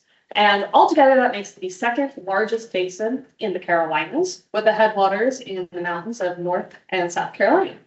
And an important thing to note about, again, the overall basin is that you have significant regulation, not only in the Santee Basin, but upstream as well, which is going to change spring flows and what is received down here. And if we're going to zoom in now to the lower Santee Basin. So it's entirely within South Carolina and starts up here. Sorry. Okay, well, you guys can see. So it starts up in Columbia with the Congaree River. As the Congaree goes down, it combines with the Wateree River. After that confluence, it becomes the Santee River. Almost immediately, it becomes Lake Marion. Lake Marion has an offshoot onto the Santee River out to the coast near Georgetown. It also has a canal that connects it to Lake Moultrie. Lake Moultrie impounds the Cooper River and discharges water to the Cooper River, as well as back to the Santee River through the Rediversion Canal. We also have the Ashley River, not connected to the other two. In general, most rivers and tributaries in this basin are swampland, and the major rivers have wide floodplains. You saw this from Brook, physiographic provinces. It's important to know what lies under the ground for groundwater sources. For surface water, it's important to know what's on the surface, what that water is flowing over. So up in the mountains, we have Blue Ridge province. That's rugged terrain. You have a high gradient stream flow. In the Piedmont, it has less topographic relief than the Blue Ridge Mountains, made up of fractured crystalline rock. And then when we move to the coastal plain below the fall line, which is again where our basin is, that's when you get that wedge of sediment, much lower topography relative to further up in South Carolina. And as you get to the coast, that topography really flattens away. And again, as you get closer to the coast, you get swamplands and tidally influenced rivers. Within the Santee Basin, the reservoir is greater than 200 acres. So first and foremost, Lake Marion, the biggest, which is both operated by Santee Cooper, as well as Lake Moultrie, which impounds the Cooper River, also operated by Santee Cooper. Then we have Bushy Park Reservoir and Goose Creek Reservoir next. Those are operated by Charleston Water for water supply. And we also have Weston Lake, which is on Fort Jackson's property. It's a recreational lake owned by the Army. We also have a significant number of hydroelectric projects in the basin overall. So on this map, every star is a hydroelectric project. Within the basin itself, we have 2 projects licensed by Federal Energy Regulatory Commission, FERC. First of those is up in Columbia. It's run-of-river generation. And then, of course, Santee Cooper. So Santee, first we have the Jeffries Hydroelectric, which is coming off of Lake Moultrie. And then we have the Santee Hydroelectric, which is coming off of Lake Marion. We also have St. Stephen Hydroelectric, which is owned and operated by the Army Corps, but is not part of the FERC license. It is exempt from that. But it is supplied by water from Lake Moultrie. If we're talking about stream flow and surface water resources, we're going to think about rainfall patterns in the basin. So this should look familiar. Hope myself presented on it last week. This is from DNR's climatology office. And when we're looking at this map, we're seeing patterns of rainfall across the state, how much rainfall you see in different areas. And within the basin, the Santee Basin, average rainfall will range from 45 inches, that's closer to Columbia, closer to the Midlands, to 54 inches, close to the coast. And as Hope mentioned last week, that's due, the higher rainfall on the coast is due to tropical events. All right, that was a geographic view. If we're going to look at patterns over time in rainfall, we'll look at a plot like this. So this is rainfall over time, statewide in South Carolina, from 1895 to present. We have precipitation over on the y-axis, and the average is that line in the middle. Average rainfall over the period of time. That's 47.9 inches. All of the dots you see are the average rainfall for each year. And then the line connecting them in the middle is the 5-year running average, which allows us to pick up patterns in rainfall over time. Most importantly, you can see when we have wetter periods of time, those are in the green, so above average rainfall for a certain period of time. And when you have drier periods, which are below average rainfall for years. And so you'll note that we have alternating periods of wet and dry, wet and dry. So we'll go through these cycles, and within that we'll have our maximum rainfall, say in 1964, 69.3 inches in a wetter period. And we also have significant periods of drier, less rainfall. So in the 1950s, significant drought. That was our minimum rainfall statewide, 31.7 inches. You can also pick out when we had droughts in more recently, in the 2000s. And one thing you'll note about this, it's important to look back historically, consider, because if you look at this, see that the past decade or so, it's a wetter period overall in South Carolina's rainfall history. But that doesn't mean that it will hold the same. We have records of drier periods. And additionally, that's 2024 there, that's above average rainfall. If you think back to last year, would you characterize it as above average rainfall for the entire year? It's a flash drought. You didn't get rain for months in some areas of South Carolina. So that's something that can occur even within a wetter period, even within a year with above average rainfall, you can still have these dry periods. And to that point, if you look at an annual average precipitation, for example, this year, you think, wow, we're doing pretty good, we're above average, but remember we had Hurricane Debbie and Hurricane Helene, which were received late season after the growing season. And so if you ask the farmers, if you look at stream reaches and reservoirs, even though annually it looks like it was a pretty good year, the rain wasn't received when it was actually needed. And you had relatively short, big precipitation events skewing this average annual number. So average annual data is still important, but you can remember it doesn't give you the resolution or the clear picture of what actually happened in a given year. Yes, thank you. All right, briefly, we're going to zoom into the two climate divisions that the Santee Basin is part of. It sort of straddles two, the southern, which you can see in green on the map. That's Moultrie and everything down, and then Marion and everything up is in the central, which we'll also look at briefly. I'll just fly through those because the main point is they're very similar to the statewide trends overall. In the southern, you can actually see that we had a much longer drier period from the 20s to the 40s than you see in statewide comparatively. And you also have your minimum rainfall in that period in the 1930s. 1931, minimum 29.5. And then for the central, you have, most importantly, a lower average rainfall for that basin or that division. Again, if you think about that map of average annual rainfall across the state, you have less average rainfall towards the center, towards the Midlands. Makes sense for the central division. And again, looks very similar to statewide. All right, so if we're going to talk about stream flow, we can get a big picture overview. Stream flow generally like before we really dive into the data and the charts. In the main stem, you have flows that are dependent on the three upstream basins. Everything you're receiving, or the majority of what you're receiving here in the Santee, is coming from the Broad, the Saluda, the Catawba. And due to that, it will vary from year to year what they will give you. But at the same time, because those basins are so regulated, thinking back to hydroelectric projects, all of the water has to be released. That means that the stream flow is actually less variable than it would be naturally. It's mediated by the lakes and what is released. When you have unregulated streams free flowing, those in the upper coastal plain are more well-sustained, higher base flow. So as Kirk mentioned, that would be the connection groundwater, the groundwater contribution to stream flow. You have more of that in the upper coastal plain. In the lower coastal plain, you have lower base flow, less groundwater contribution. So you have more variable flows and they're more poorly sustained. All right, we're getting to the data. So this is a map of the USGS Surface Water Monitoring Network. They have a good number of gauging sites across the basin, across South Carolina.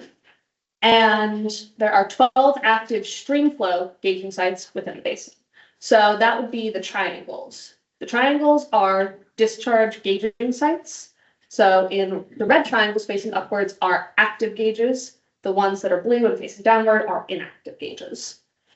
Those measure volumetric discharge, cubic feet per second. There are additionally 39 stage sites. So those measure the level of the river, height of the river, which is not quite the same as discharge. We have 39 of those. The red ones are stream stages, and we have a couple measuring the reservoirs as well. We'll see a couple of those. And we're going to zoom into 4 of these. So first, the Congaree River at Columbia, which is the oldest gauging basin going back to 1939. We'll also look at the Wateree River near Camden. It's not in the basin, but it's an important inflow to the basin. And then we'll look at the Santee River near Jamestown, which is downstream of the lakes, as well as Lake Moultrie Taylor's, which is just the water coming out of Lake Moultrie to the Cooper River. All right. So this is the Congaree River at Columbia. What we're looking at is a stream flow average annual flows. So it's from the period of record 1939 to present, and the blue line tracks the average annual stream flow. So the stream flow on average for each year. That green line is the average stream flow over the period of record. So that's 8,577 cubic feet per second. What you can see is that it's pretty variable, and if you actually think back to the rainfall patterns and that history, you'll see similar things popping out. The 1950s drought, you had lower stream flow in the Congaree, and then in the 2000s, those droughts, you have lower stream flow over there as well. Notable. Yes, so reflects statewide trends. Makes sense. Then looking over at the Congaree, or the Wateree, apologies. That's the same thing, and you'll notice actually the average stream flow coming out of the Wateree is 5,888 CFS, so lower than what you're getting from the Congaree. And again, you're picking out those notable droughts where you have drier periods within South Carolina's history, where you have less flows in the Wateree. Now we're going to look at the Lake Moultrie Taylor's really quickly, and what's important to note here is that you see these really interesting high numbers off to the left towards the beginning of the period of record, starting in 1978. And then in 1985, a really dramatic change. Stream flow drops dramatically down to about 5,000 CFS on average. That was because in 1985, the rediversion canal was completed. So that takes water that goes into Lake Moultrie and sends it back to the Santee River. So post 1985, Lake Moultrie is only releasing about 5,000, 4,500 CFS. Yeah, it's a minimum 4,500 or 4,500, and then depending on what the salinity is looking like, protecting the bushy bark source should come up a little bit. Yeah, so it's really consistent due to the terms of your FERC license. Yeah. Yes. Yeah, on a weekly basis, it's going to be very consistent. Day to day, it's going to vary a lot depending on what the electrical demand is and where we stand on that water balance. Mm-hmm. So this is reflecting just operation of the lake. What's coming out from Lake Moultrie to the Cooper River based on the terms of the license. Another way we can look at the data is by average monthly flows. So we can see what it's like over the period of record, what happens on average each year, but we can also drill down into what happens on an average year, or what happens on a wet year or a dry year. So this is for the Congaree River. In black, you have the average monthly flows for the entire period of record. So all the Januaries, all the Februaries, etc. In yellow, you have the dry years from 2011. So that was how much the average monthly flow was in 2011. In blue, you have the average monthly flows for the wet year of 2020. And what you'll note about the average over time for the entire period of record is that you have a pretty typical southeastern river flow pattern. So that would be stream flow that's higher in the winter going into the spring, and then gets lower in the summer, down in July and August, and then starts rising again November, December. What you'll also notice is that in the wet year, you'll have big spikes of precipitation, sure, and that doesn't necessarily mean, though, that it's wet again through the entire year. If you look at July 2020, that blue bar, that's actually below average flows for the entire period of record. So being in a wet year, being in a wet period doesn't guarantee you're going to have more flows of the river the entire time. At the same time, if we're looking at dry year, so those flows are pretty low the entire year through, still following that southeastern river pattern. But something you might notice is that if the average flow over the period of record is 8,577 CFS, in 2011, it didn't hit that ever, March maybe. So it can be far below the average flows in general in dry years. Somebody online was mentioning that I guess February 2020 had one of the 3 or 4 largest floods since 1939, which is why that big peak. That makes sense. Yeah, I was just going to note, it wasn't really that well recorded or anything. I mean, people tend to think of the 2015 flood and then the most recent Helene flooding. But other than those two floods and the October 76 flood, February 2020 had I guess it was the fourth highest flood since 1936. So that was a really unusual event. The water levels, I mean, you do have a lot of flooding in the winter and early spring on the Congaree. Yeah. That makes sense. I think we'll see some of that coming out when we get to the flow duration curves as well. When we move to the waterway, you see, again, typical southeastern river patterns. So those are the same wet and dry years. Dry year 2011, wet year 2020, pretty similar. Then when we go from the inflows to the basin to the outflows. So this is the Santee River, which we didn't show in its period of record because it starts in 2005 and it's really jagged. Doesn't really show much to us, doesn't provide as much information. But when we're looking at this, what you're seeing in the average over that period of record looks kind of like the southeastern typical river flow, sure. But look at the wet year, releasing more water in June, July, August than you would expect. That's the opposite of what you see in the southeastern river normally. And then in a dry year, you have a lot of water or some water released in April, and then very little in May, June, July, August, through that. And again, because this is an output of Lake Marion and Lake Moultrie, what this is reflecting is how the lakes are operated, not natural flows. So this is an example of that highly regulated stream flow. Doesn't look normal, looks weird.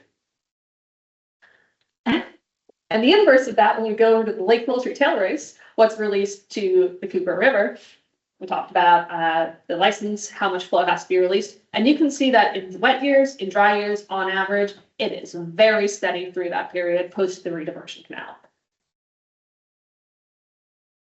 All right, now to the flow duration curve.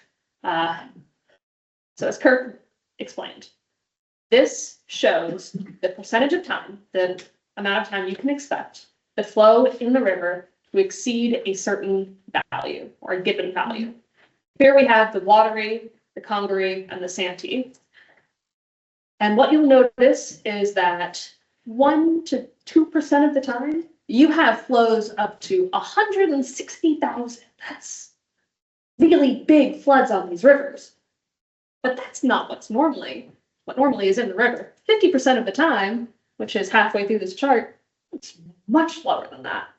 So as we zoom into the Congaree, we're going to cut that down. We're going to look at flows below 40,000 because we can actually see what's in the river most of the time. That's what we're interested in.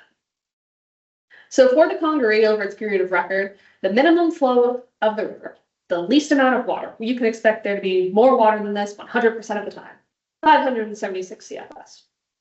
All right. Now let's look at 90% of the time. There's at least how much water? It's at least 2,470 CFS. Okay. We go up to the median, that's 50% of the time. 50% of the time there's more water in this river, 50% of the time there's less water in this river.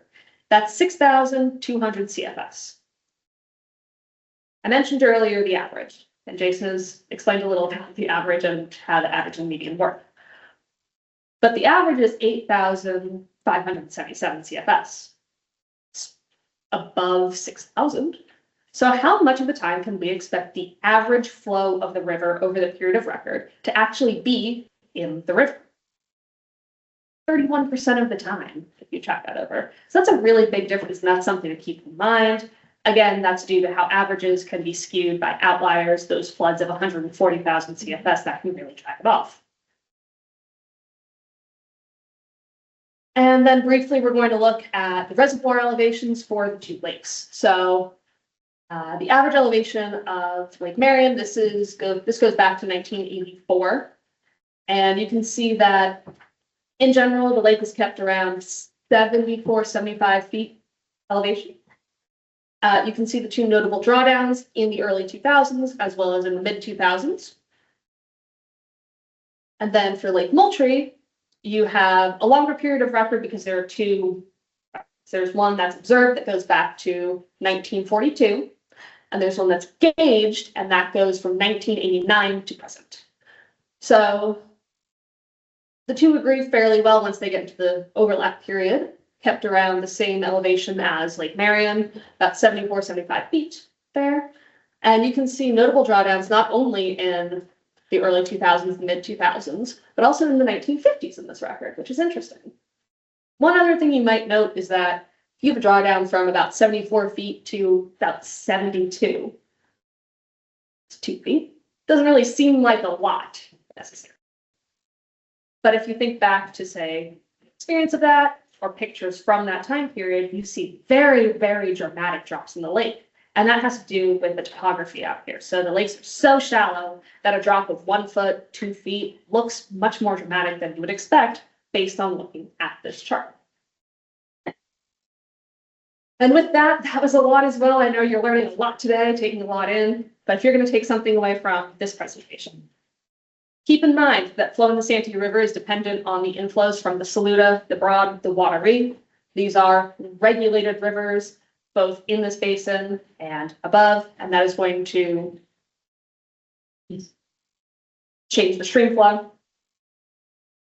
You also have Lake Marion, Lake Moultrie, their releases to the Santee River, Cooper River, and these are dominating the basin's hydrology for the most part. That's what is driving most of what you're seeing in this basin.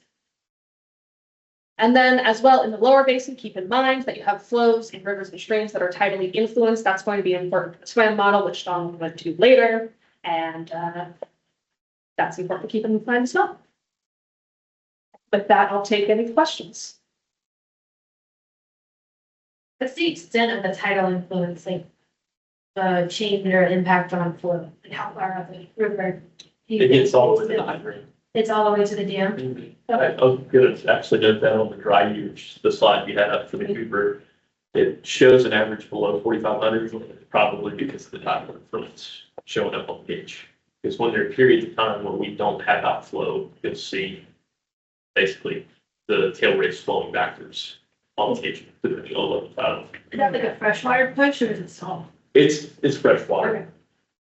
Because if there was salinity at the mouth of the Sparrow Canal, it would be pushing the water, but it still kind of pushes the waves back upstream. Really, occasionally we'll find saltwater species like hanging out in kind of the very front of Lake Moultrie, sometimes little shrimp and within. What about Santee? What part is that title? That's a good question, Scott. I know at the gauge that Jamestown, the title there. Yeah, that doesn't surprise me. I don't know quite as much about the extent of that impact. I think it's tidal all the way back at the mouth of the canal. That's about the extent of it. That was what I was told. The flow duration curve, I think, is really interesting, and you gave it for that Connery. Can you Yes. get it for the other ones as well? Yes, I just didn't put them in this. It's already a pretty stacked presentation, so. I just think that's really useful information. Absolutely. Of the licensing, I found it interesting. I didn't know that Jeffries and Santee are just under a FERC license. St. Stephen's is under U.S. Army Corps license. It is exempt from licensing because it's operated by the U.S. Army Corps. That's part of the war that went on between Santee Cooper and the Corps over the construction of that. Okay. Santee Cooper did not look that big. But the Corps built that. Yeah. What was the motivation behind why was it? The location of Charleston Harbor was the excuse. So essentially, that was built as a mitigation for the loss of capacity that we have because we're restricted on what we can do with revenues. So on an instantaneous basis, typical we have less available generation. So the Corps built the St. Stephen facility to give us back that. Ends up being where the bulk of any variability in inflows gets used for generation within St. Stephen, because you're really kind of set on. So the other two were kind of base load, and then you all use St. Stephen's. Right. That's, yeah, pretty much. Yeah. Pretty much. Not. Pretty much. Yeah, I mean, kind of. We'll get into the team in the meeting, but I've got a presentation for a large meeting. That'll explain more of that support regulator. You mind going back to that slide where you talked about the FERC license?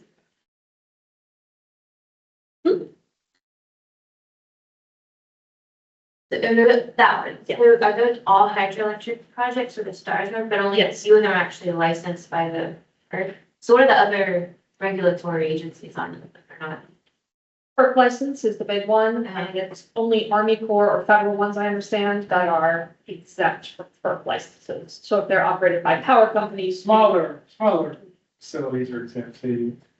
Yes. Got to meet the threshold, but somewhere exempt is good for size. We'll say it's 2 megawatts. It's not a lot. It's pretty small, but typically you'll get there's a written exemption from FERC on those as well. So if it's private, generally speaking, it's going to be FERC regulated in some capacity.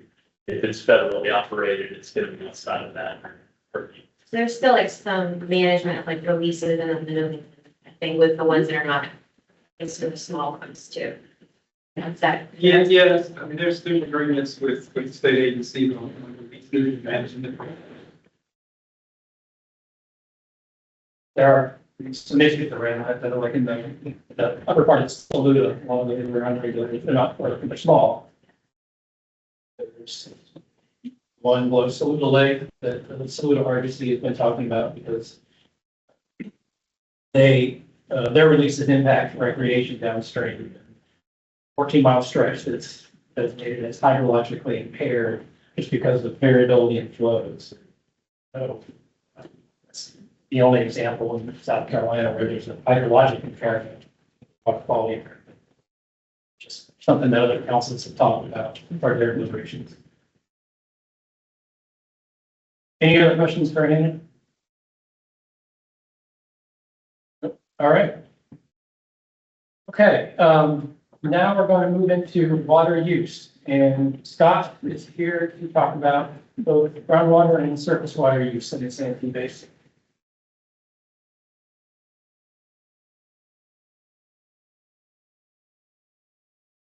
All right, so we're going to shift gears a little bit and talk about water use in the Santee Basin.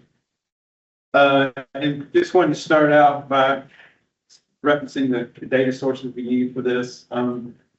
The South Carolina Department of Environmental Services tracks water use data, river water use database. There's 2 state laws, which we'll learn more about if you haven't already, can't remember. But the South Carolina Water Withdrawal Permitting Use Reporting Act and the South Carolina Groundwater Use Reporting Act require any users that are going to withdraw more than 3 million gallons per month in any given month of the year. They must report that water use annually to the agency. They report it annually, but they do give monthly withdrawal volumes. There are some exemptions, which includes farm ponds, ponds filled only with surface water runoff, and then there's some exemptions for wildlife habitat management areas, typically your duck ponds. This is a extremely important database for planning purposes in our state. This is where a lot of the water use information that I'm going to be doing today in South Carolina comes from this database. Now, we know that the Santee Basin extends all the way up into North Carolina as well. So we have to get some withdrawal data from North Carolina. We have to consider that as well. So we have a couple different sources for that. For the Broad Basin, when we're doing the river basin planning for the Broad, we got some water use information from the North Carolina Department of Environmental Quality. Then for the Catawba Basin, there's a couple of different sources, but a lot of that data comes out of the work from the Catawba Water Management Group, which I talked about, I believe in a previous meeting. It's a collection of water utilities and big energy that's doing water supply planning. Came out of a lot of the FERC licensing work back in the 2000s. And they're in the process of updating their water supply plan. It's called the Integrated Water Resources Plan. As part of that effort, they've been updating their water demand projections. It's a report that came out a couple of years ago. They have a lot of historical water use documented in that. So I pulled some data from there. Then also, there's a drought management advisory group that also prepares a annual water use report. And so for 2021 and 2022, I pulled some data out of there because the the water demand projection update report only went through 2020. It also pulled some additional information from the DES water use database.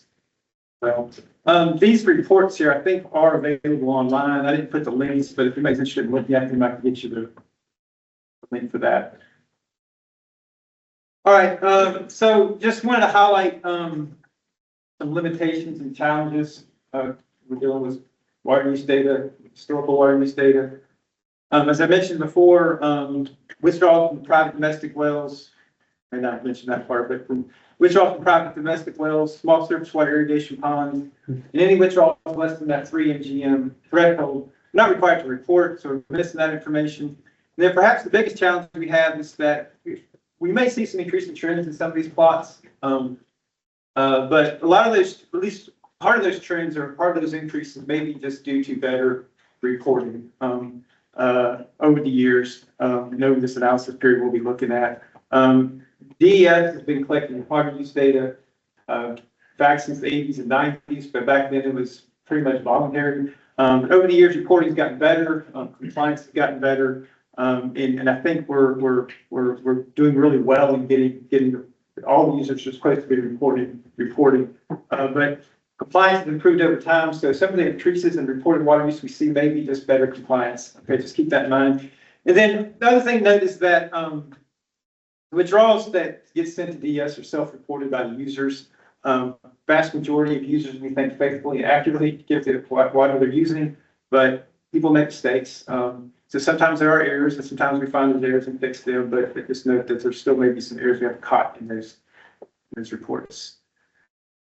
Okay, so can't talk about water use in the lower Santee without talking about water use upstream. So I'm going to provide a summary of water use upstream under the Catawba, Saluda, and Broad basins. So I'm going to use 2022 as an example year here because I only have water use data from the Catawba Basin through 2022. The 2023 annual water use report is coming out soon, but it wasn't ready for me to incorporate in this presentation. Other thing to note here is that for the Catawba Watery, how they account for water and how they define their sectors, a little bit different than what we do in South Carolina. And so we got to compare basin to basin or apples to apples. I've lumped a bunch of sectors into this A and I call it. It includes golf course, it includes agriculture, irrigation, mining, aquaculture, some other types of irrigation as well. So kind of lump them all together just to be able to compare basins to one another easier. So total withdrawal 2022. This is total withdrawal. This isn't accounting for returns, so keep that in mind. These are total withdrawal volumes. Some of this water we know is returned to the system. So water supply accounts for 77% of upstream withdrawals, 508 million gallons per day. I believe all the numbers I'm going to present today are in MGD, million gallons per day.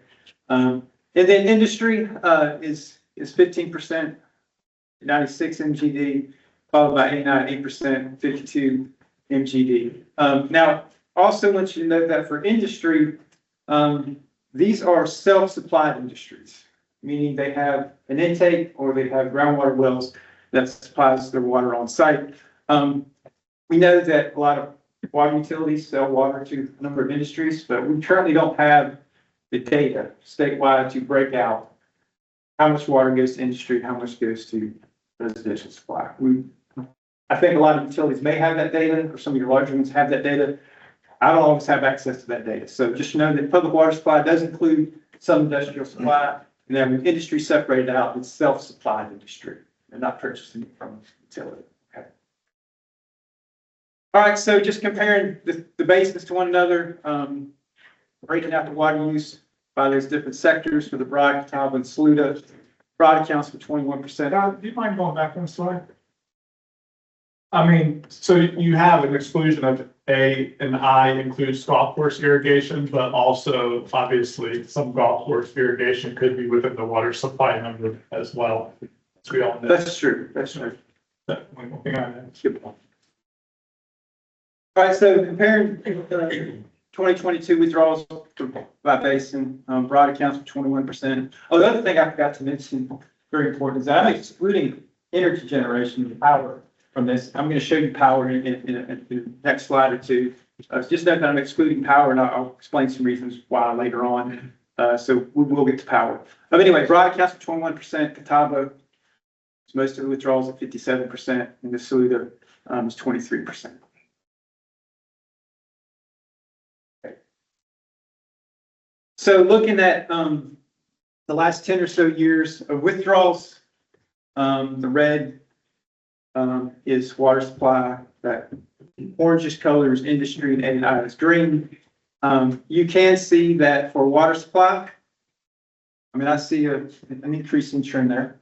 Do you see some ups and downs? But overall, you see a steadily increasing trend there. One thing to remember about trends is you got to be careful of your start dates and your end dates. That can kind of skew some of the trends you may see or think you see. Everybody remembers 2013 was a wetter year, wettest summer on record. So that may have suppressed a little bit of the water use for that year, even for water supply. Let's just keep that in mind. Our start year there was kind of a wet year. For industry, you don't see much of a trend there. You do see a little bit up and down. Same with A&I. We're not seeing strong upward trends there either, but we do see a little bit of a trend with water supply. Okay, so I think we're moving on. Water supply, would that match the population increase that we've had? Yes, I mean, I would suspect that a lot of that's due to population increase. And we'll talk more about county growth and drivers for the SWAM modeling and all of it. Yeah. All right, so moving to power generation, I'm going to be talking about power generation in terms of net water withdrawals.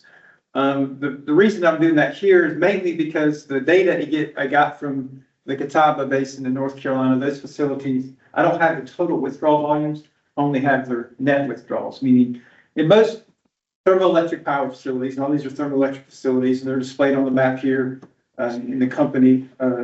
Blues are Duke, triangles, yellow triangles there, Dominion, and Santee Cooper is the red or brown at the bottom there. These withdraw a lot of water, but they return most of that water near their point of withdrawal. And again, Catawba only had the net withdrawals, didn't have the total withdrawal volumes. So what I did was for Broad and Saluda, I took our consumptive use estimates that were developed or estimated during the development of the SWAM model, and applied this consumptive use estimates to facilities in the Broad and Saluda, just to be able to compare with the Catawba. So you can see a total of 128 MGD net withdrawals during the generation. 60 comes from the Broad, 63 from the Catawba, and Saluda comes from the 5. Now there are 3 nuclear plants, and the rest are fossil fuels, but there's a nuclear plant, I think it's McGuire, on Lake Norman. There's Catawba Station up there around Rock Hill on Wiley. And then there's BC Summer on the Broad. And then the rest are just fossil fuel plants. So I don't have all the data or all the data I wanted to look at historical net withdrawals from all these facilities. Over the past 10 years, 1 or 2 facilities have gone offline. 1 or 2 facilities have changed or transitioned to a different type of source, and so consumptive use rates have changed. So I can't really look at historical net withdrawals right now. Maybe it's a little bit more work and time. In some other assumptions, I can develop that. But instead, what I've done here is I've just looked at the total withdrawals for facilities in South Carolina because I have that data from the BES water use database. So you can see since 2013, not really an increasing trend in withdrawals for energy generation within the state of South Carolina. We do have that data to show. Now, we do know that population's growing, we're tracking the industry. And there's been a lot more buzz about needing additional energy.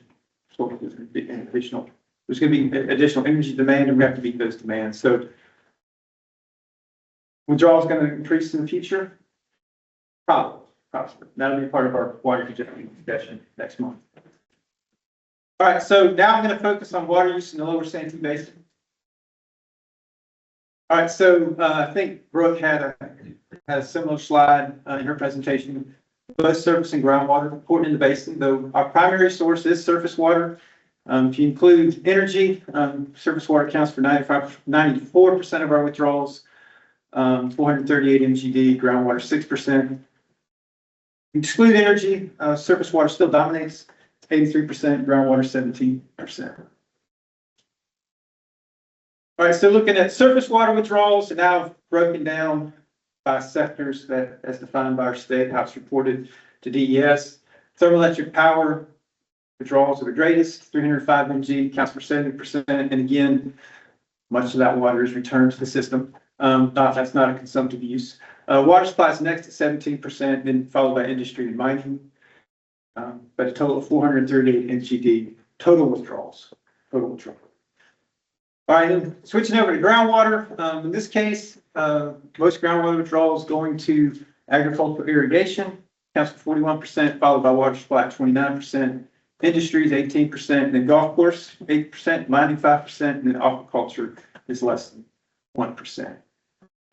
Scott was going to mention, I think one of the things that makes the Santee Basin unique in terms of water use sectors is that industry in all the other basins is not as high as it is in the Santee Basin, at least compared to the other ones. At least that's just an observation I hadn't heard in my mind. I don't remember industry being as big as a slice of pie as it is here. There are more self-supplied industries in this part of the state. Steel plant. Yeah. That's a significant water user. Scott, that's a good observation. Kind of what I'm tracking too in my mind, and you hit on it with your reply. If the water supplier, which I would prefer, but if the water supplier is selling that water to an industry, to a Google, to anyone else, it gets buried under the water supply. And then we automatically think, well, it's possibly population growth because our state's booming and we know that's happening. And we all know people need water to live, but at the same time, industry is also buried in that water supply.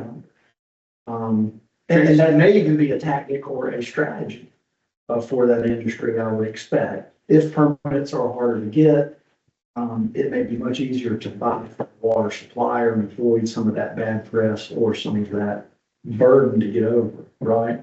Much easier to buy the water and let them take the heat for it than it is for Google to post a permit to drill a well.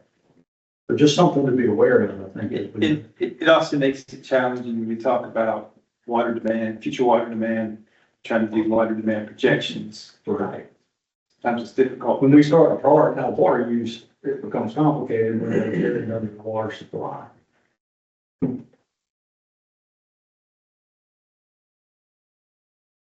All right, so now just looking at historical withdrawals, going back to 2013. This is again total water withdrawals.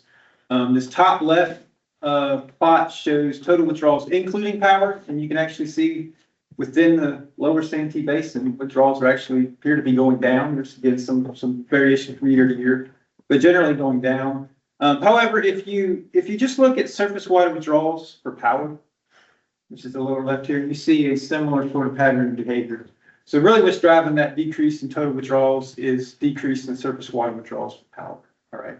So if you take this out of the equation, your total withdrawals would look like this. I don't see a strong increase in trend, but certainly looks more level than one up here, right? So we're seeing a steady withdrawals, again, some variation from year to year. Now, I've already kind of highlighted this, but just wanted to point out that withdrawals for thermoelectric power are typically large.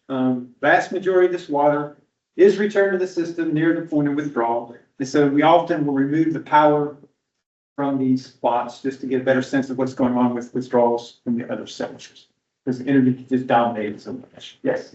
I guess I always thought like this hydroelectric I knew was like non-consumptive, considered non-consumptive use. I'm not as familiar with like how water is used in like nuclear power or coal plants. Is that considered non-consumptive too? Well, there's different types of cooling, and we may need our. It'll depend. Some plants are what's called once through. Basically, they're taking the water in, it flows through the entire system, and it's discharged. Your closed cycle cooling system, basically for the plants where you see like cooling towers here, these things, and you get a lot of evaporative cooling from that. So naturally your consumptive use is a little higher. But although you're bringing less in, you're using. Thank you. I could explain that better. All right, so, now I'm breaking out the historical withdrawals by surface and ground, excluding power. And, so there's the total surface water on top. Again, that should be similar to one, well, don't see much of a trend there, maybe slightly upward trend since 2013. Not sure exactly why this is a little bit higher. Maybe there's an industry back then that was withdrawing water. I'm not sure. I didn't fully investigate that. But maybe a slight increase in trend with a little bit of a dip in 2023. But if you look at the bottom one for groundwater, and I'm just talking about groundwater withdrawals within the lower Santee Basin watershed boundary, you can see a little bit more variation from year to year, which you might expect because climate is going to dictate how much water farmers are going to need, golf courses are going to need to irrigate. And so just a couple of things to notice. Yeah, 2013 was a fairly wet year and a really, really wet summer. So part of that low water use for that year is probably climate related. Then you see kind of a steady increase over the years. Get to 2019. Remember, we had a pretty severe flash drought during the growing season. So you see a big spike in irrigation water use right there. And then in 2020 was a wetter year. We just referenced some of the flooding earlier. So probably a little bit less water use then. Then you can see, you know, again, it varies from year to year over the past several years. So you can maybe see a trend upward in there. But again, because of climate effects, it's kind of hard to tease out sometimes. And also we know that there's been more irrigation systems put in, irrigated acres are growing across the coastal plain. A lot of this increased water use we're seeing could again be partly due to better compliance and better reporting. A lot of the counties in this basin, well, several counties are part of the Santee Lynch's capacity use area, which just became a capacity use area 2022. So typically when I don't think we've talked about capacity use areas yet, have we, John? Not yet. Not yet. So, but anyway, so the whole coastal plain is now designated capacity use area. And so all the groundwater users have to get permits to withdraw now. So as part of that, the agency has been able to get better reporting from a lot of the users in these counties. And so again, some of these upward trends could just be better reporting over time. What I'm trying to get at. All right, so one other thing I want to note about groundwater withdrawals is that groundwater doesn't follow watershed boundaries. Aquifers go, and Brooke did talk about the aquifers earlier. They extend well beyond the watershed boundaries. And so when we talk about groundwater use, we just can't talk about water use within the physical watershed boundary. We need to look beyond. And so what this plot shows is the blue is the withdrawals actually in the watershed boundary. And then the red is if I included all the water withdrawals in the entire counties that touch the Santee Basin. You can see there's a much larger water use if you include the whole counties. So when we talk about groundwater, and especially when we talk about using groundwater model in the future at some point, hopefully we'll get there. We need to account for all this water use as part of that model, part of this assessment. All right, so going to break it down by sector now. Have water supply, industry, ag, and golf course. Blue is surface water, green is groundwater.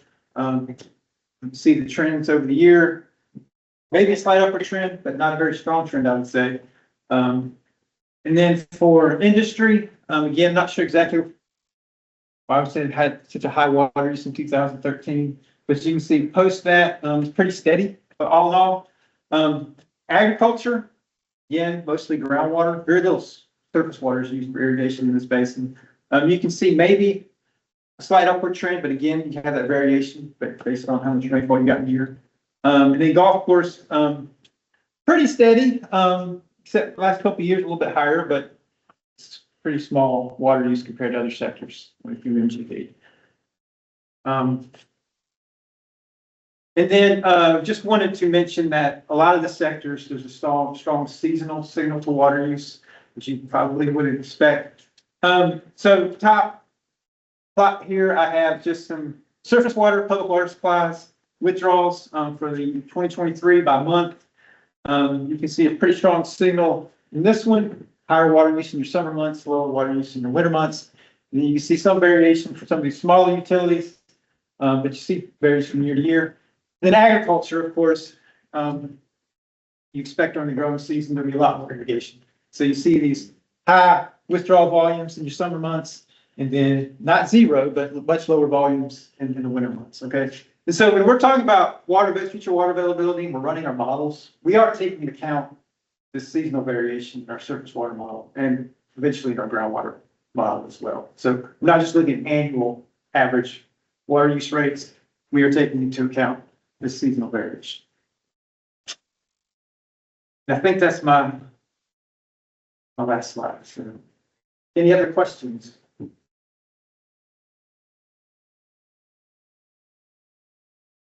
All right, well, if there's no questions, maybe what we'll do now since lunch is here, break for lunch. It's 11:30. If you're with us online, we'll probably take 20 minutes for lunch, and then Scott's going to do another presentation, and then I'm going to wrap things up. So we'll reconvene at about 11:50, thereabouts. Be sure to find the sign-in sheets. That's at the end of the lunch line, or at the end of the lunch line.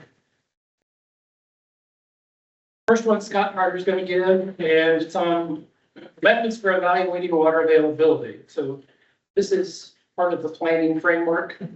Scott's going to explain how we've been evaluating surface water availability using the surface water model. I'm going to follow this up with a quick introduction to the surface water model. Scott's going to build on some of the concepts you've already heard in the previous presentations today from Kurt, from Hannah. Again, ask your questions. Scott, I'll turn it over to you. Okay, first wanted to just mention that there are copies of the Edisto and Broad River Basin plans, along with executive summaries that you can take home with you. I think Sarah, you had requested some of that info, so. They are Here's our thing. so beautiful. We have enough executive summaries to go along. I'm not sure we have enough river basin plans for everybody, but we did bring several of these. I try to drink that. If you don't get one, a river basin plan, one, we can bring one next week. Just let me know. All right, so yes, John said I'd be talking about our methods for evaluating water availability. This is a formal method or a formal approach that's described in the planning framework, section 4. So if you use that in the next minutes, you can always fall back to the planning framework and review section 4. These methods are based in part by those used in Texas for evaluating water availability. Texas has been doing water planning for 50 plus years now. They probably have much more severe water issues than we currently do here in South Carolina. So the reason why they've been doing it for a long time, but I thought they had some good ideas, and so we incorporated some of their terms and methods in our approach. The reason we have this formal approach and why it's documented is because we want to be consistent from basin to basin. When we use words like shortages or water supply, we want each council to be using the same term and meaning the same thing by those terms. It just gives us a common set of definitions. The big picture, when all this is said and done, is just a gap analysis. We're trying to look where our future demands may be less than our future supplies. There's going to be gaps in our supplies. And if so, how can we manage water to close those gaps? All right. So to do this, I'm going to step by step go through these definitions, and I'm going to use examples to illustrate these concepts. I'm not going to read these definitions off here. So we're going to be using an example hydrograph. This is some simulated flows from a different basin than the Santee. And I'm looking at monthly average stream flows on the y-axis, and then time is on the x-axis. Looking at a period of record from 1990 to 2023 or so. And a lot of our water availability analysis is going to be done around our drought records, right? So looking at the low flow period for this record occurred in 2011-12. I can't remember what exact year there. The period of record low flow 23 CFS. Okay, that's going to be an important number as we go forward. All right, and I think, yeah, this isn't an example of the Santee Basin. I'm not making any claims about water supply today, for the Santee Basin. Just keep that in mind. This is just for illustrative purposes only. All right, so the first term I want to talk about is physically available surface water supply. This is the maximum amount of water that occurs 100% of the time at a location on a surface water body, with no defined conditions applied on the surface water body. And I will explain what I mean by conditions in a later slide. But basically, this is the amount of water in the river. Okay, so remember our low flow is 23 CFS. Now, on this example, we're assuming that we're just using a measure of current water use or baseline water use. All right, so we run that simulation, we get our low flow of 23 CFS. That's our physically available surface water supply. Okay, that's what we mean by physically available surface water supply. All right, so next term is surface water condition, and this is a condition which physically limits the amount of water that can be withdrawn from a surface water source and is independent of water demand. Okay, so what really we're doing with this concept here is that we want to, maybe we don't want to define our water supply by taking the river all the way down to the road. We want to have some threshold. We want to try to maintain water levels at. It can be, condition can be related to a minimum in-stream flow requirement or some type of in-stream flow requirement. It could be related to an intake. You need to keep a certain amount of water on an intake somewhere to keep that intake viable and usable.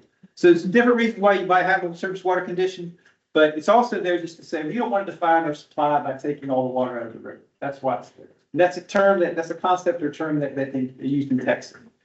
All right. So, but what this does is, one other thing I would say is, this is just for planning purposes. This is not legally binding. It's not regulatory. It's not a law. It's just for planning purposes. It helps us define our water supply, which is our next definition. We're going to go over surface water supply, as opposed to physically available water supply. This is called surface water supply. This is the maximum amount of water available 100% of the time at a location on a surface water body without violating any of the surface water conditions I just talked about.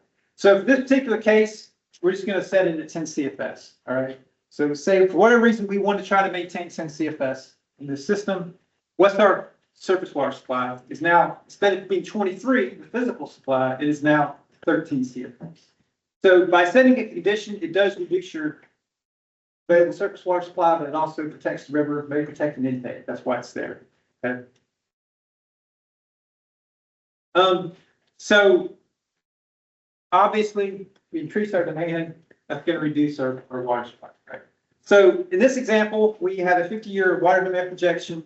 It's taking more water out of the system. Some of that water is consumed, doesn't get returned. So our stream flow levels are going to go down. All right. So in this particular example, we have projections such that the new period of record low flow, instead of being 23, is now reduced to 18 CFS.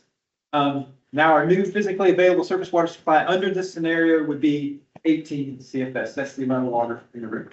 Okay. Okay. So next, increased demand reduces surface water supply too. If we had a surface water condition posed at 10 CFS, new period of record low flow is 18. Our surface water supply now is defined as 8 CFS. All right. So just point out that if you don't have a surface water condition, your physically available surface water supply and your surface water supply are the same bag. All right. Okay. So now we're going to talk about shortages. These occur when water demand exceeds the surface water supply for any water user in the basin. So here we have another water demand projection scenario, such that it causes our stream flow levels to go to 8 CFS now. Well, that's below our surface water condition of 10. So we'd say if we impose a surface water condition, we would actually have a surface water shortage of 2 CFS. We would have enough water to meet that demand. We also would be able to meet our surface water condition. So we say have a shortage of 2 CFS. All right, now say we don't apply a surface water condition, we can still have a physical shortage if our 50-year demand happens to exceed our minimum flow. So in this case, assume our 50-year demand is 25 CFS for a user at this location. Remember, our low flow is 23 CFS originally. So now we still have a physical shortage now, but it's 2 CFS shortage. So we're trying to identify in this effort, where these shortages occurring. Okay, and so in this case, we had a 2 CFS shortage. All right, so one other concept here is a reach of interest. And this is defined as a specific stream reach that has no identified surface water shortages, but experiences some desired impact. It can be environmental or something else. It's determined from current or future water demand scenarios or proposed water management strategies even. So in this case, we have our water demand projection scenario such that stream flows are reduced to 13 CFS. We do impose a surface water condition. We have 3 CFS surface water supply defined, but it's pretty small and it's pretty close to that surface water condition. And so this might be an area that, hey, this is an area of concern. We need to keep an eye on this. Maybe we need additional monitoring. You can designate it a reach of interest, and it just gets documented in the river basin plan for state agencies and other stakeholders to understand this is a particular reach of concern. Okay, that's all it is. Okay, so all that being said, because this is a reservoir dominated basin anyways, and a lot of the water we have is on the reservoirs or on a bigger river system, probably the reservoir safety analysis may be the most important water availability review, maybe not, but I suspect probably will be the biggest water availability analysis you'll do as a group.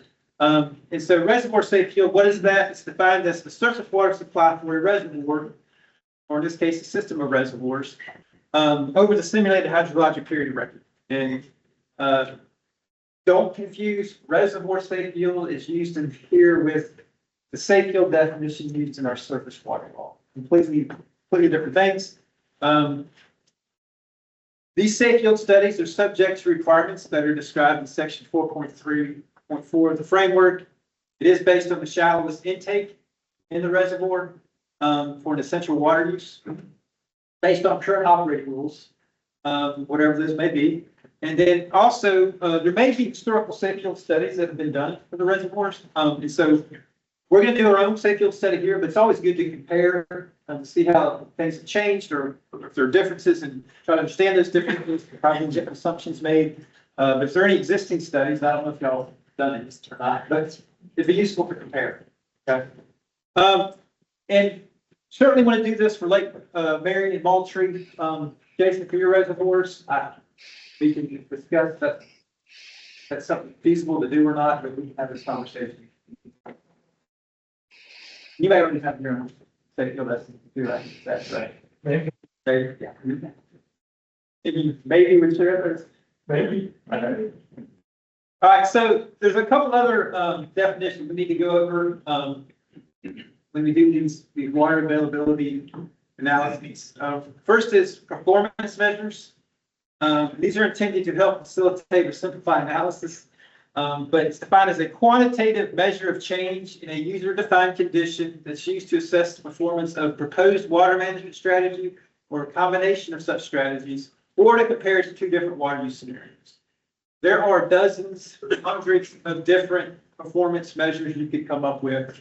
Some examples I've listed here, because we're dealing with water scarcity, drought, low flow statistics like a 7 to 10 or a 5th percentile flow would be potential performance measures you might want to consider.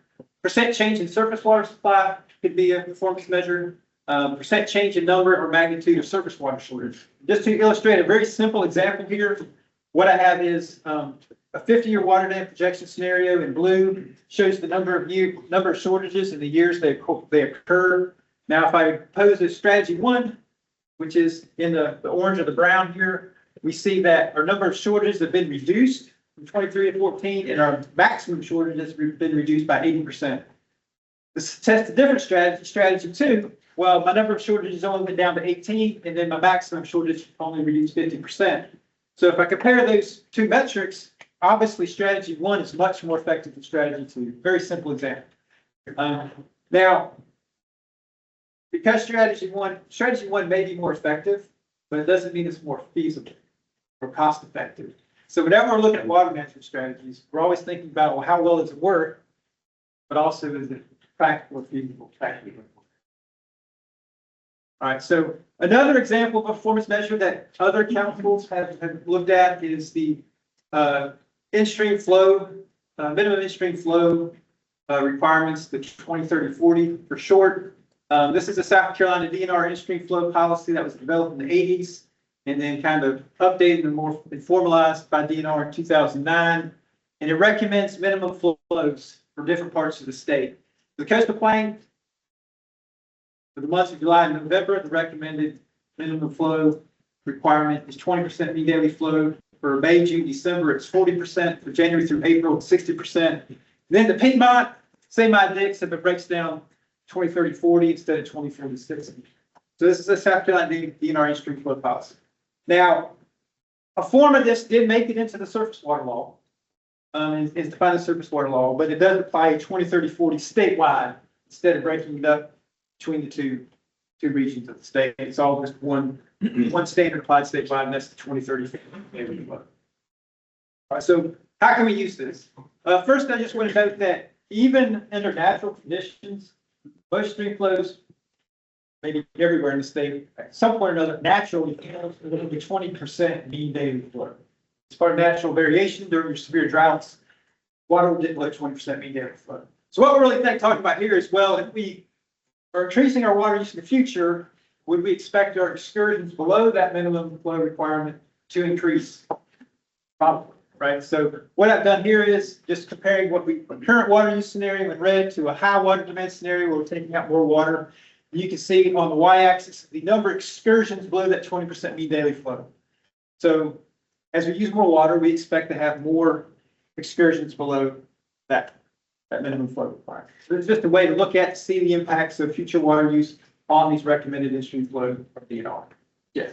So with all the reservoirs, like how did that influence the 20-30-40? Like, is it appropriate for, because I mean, Hannah showed it like influence mean daily flow, right? So how would that? Yeah, well, this would be more for bring more unregulated systems. I believe the surface water law minimum flow requirements are tied to releases from the reservoirs, right?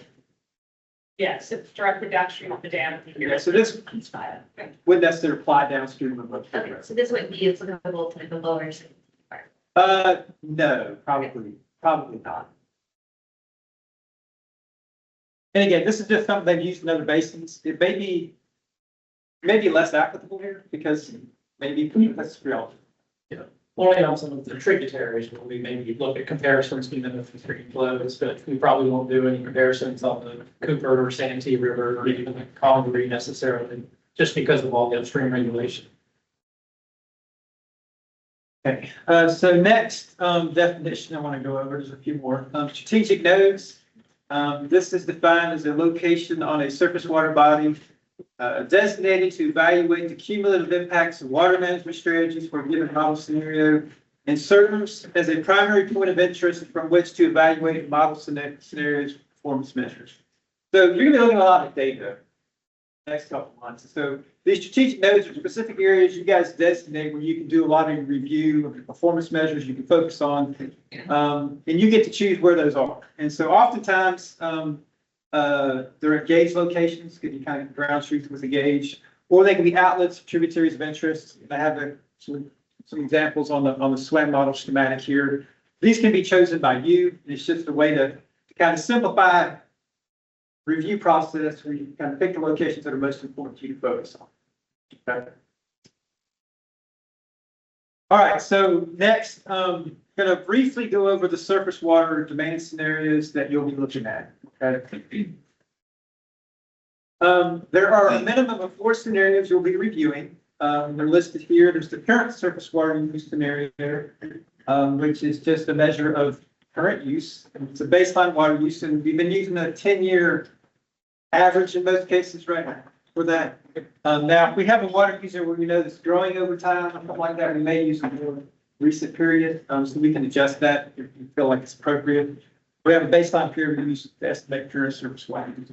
The permitted and registered water use scenario, that will assume that every user is withdrawing their maximum legally allowable amount. All right, so most people use less water than they're permitted for, but we're going to make the assumption that they're all pulling out in full permitted amounts at the same time all the time. All right, so probably unlikely that's going to happen, but it does show you what happens if you did which are all the legally allowable amounts that we're used to allow to, okay? And then we're gonna do two water demand projection scenarios. One's moderate, very creative name, moderate water demand projection scenario, where we're assuming kind of business as usual, moderate growth rates, and some of our drivers, and we'll talk more about next month, like population drivers, economic growth. We call it the moderate. For high water demand, we assume more aggressive growth in some of our driver variables, and we assume generally hotter, kind of drier climate, generally speaking. And I will be talking about those projection methodology, the assumptions we make, and presenting some results for those scenarios at the March meeting. That's still the plan, right, John? Yeah, or April, March or April, maybe April. There is an optional scenario, where we simulate the unimpaired surface water hydrology. That's if we take it. Kind of fun with that, wasn't it? Took away the reservoirs or took away? It took away all the withdrawals, discharges. We can see what the natural hydrology would look like. Again, a lot of councils are interested in looking at this scenario, but that was more probably cases where it's more freely flowing natural systems. We want a lot of big lake control waters. Maybe less. Why would you want to know that? Just to, I think it was mainly for, I think it was, and John, you correct me if I'm wrong, a lot of people wanted to do that to look at the effects of withdrawals and returns and to see how things, how water, how hydrology has changed based on all the water use that's historically occurred. There were factions out there, I don't know if they're still there now or not, to remove all reservoirs. Oh, sure. Tear the dams down. They still should. Yeah.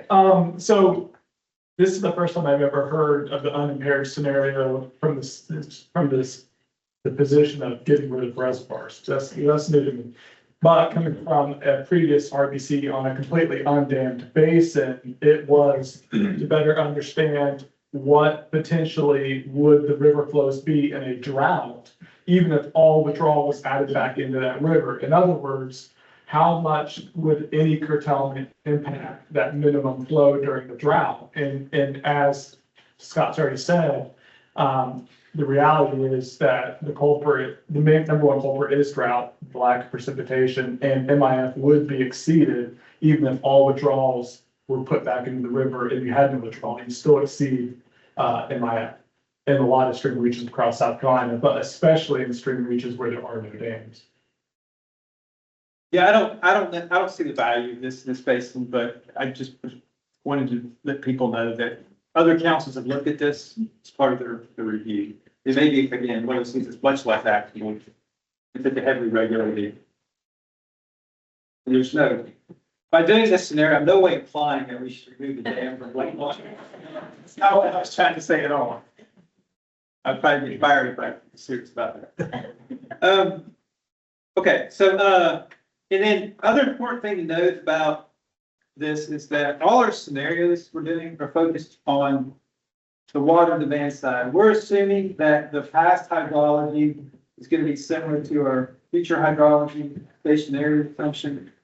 We know that's probably not true, but we are assuming historical hydrology is going to look, our future hydrology is going to look similar to our historical hydrology, at least initially.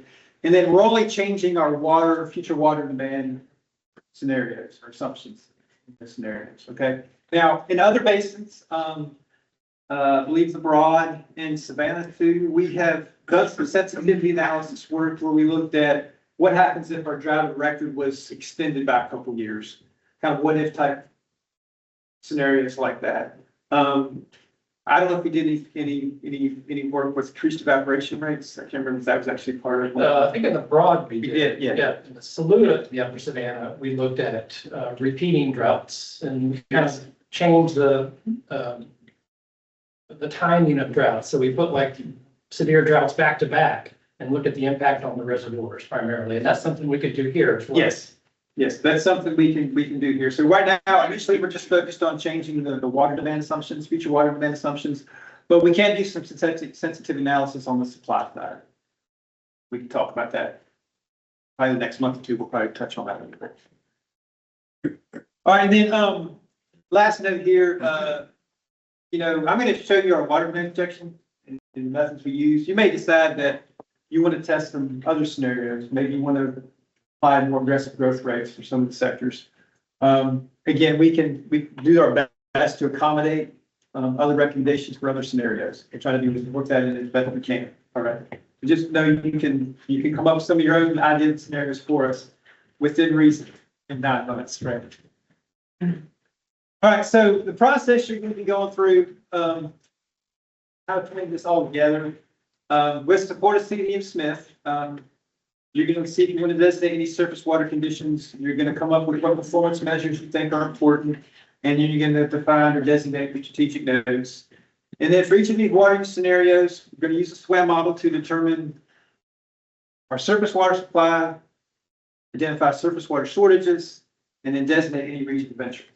And one thing important to reiterate is that you may not find a lot of shortages when you do this. In fact, a lot of other councils have found either shortages that could be easily mitigated, but we didn't find a lot of severe shortages across the state based on the assumptions we made for future water use.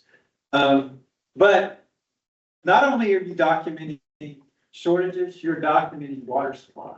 Whether it's going to be your physical supply or if you have surface water conditions. Either way, you're defining the water supplies for the basin.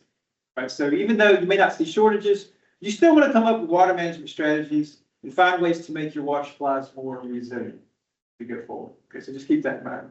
All right, so again, if you do see shortages, or we're talking about increasing our supplies, we're going to test different management strategies that will reach those goals.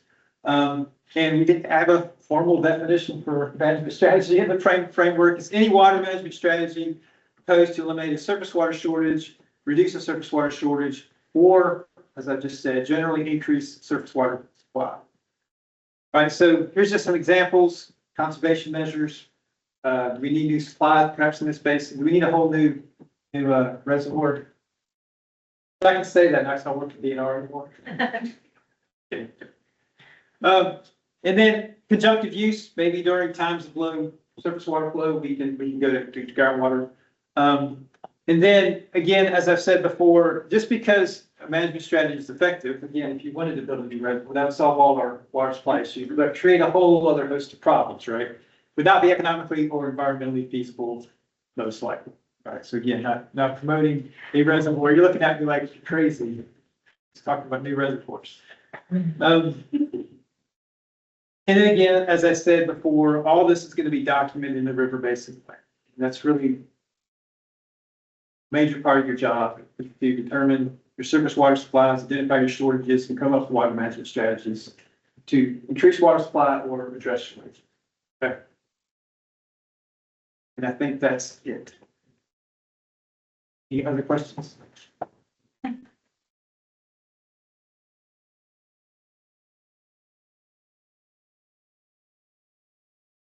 All right, thank you. Thanks, Scott.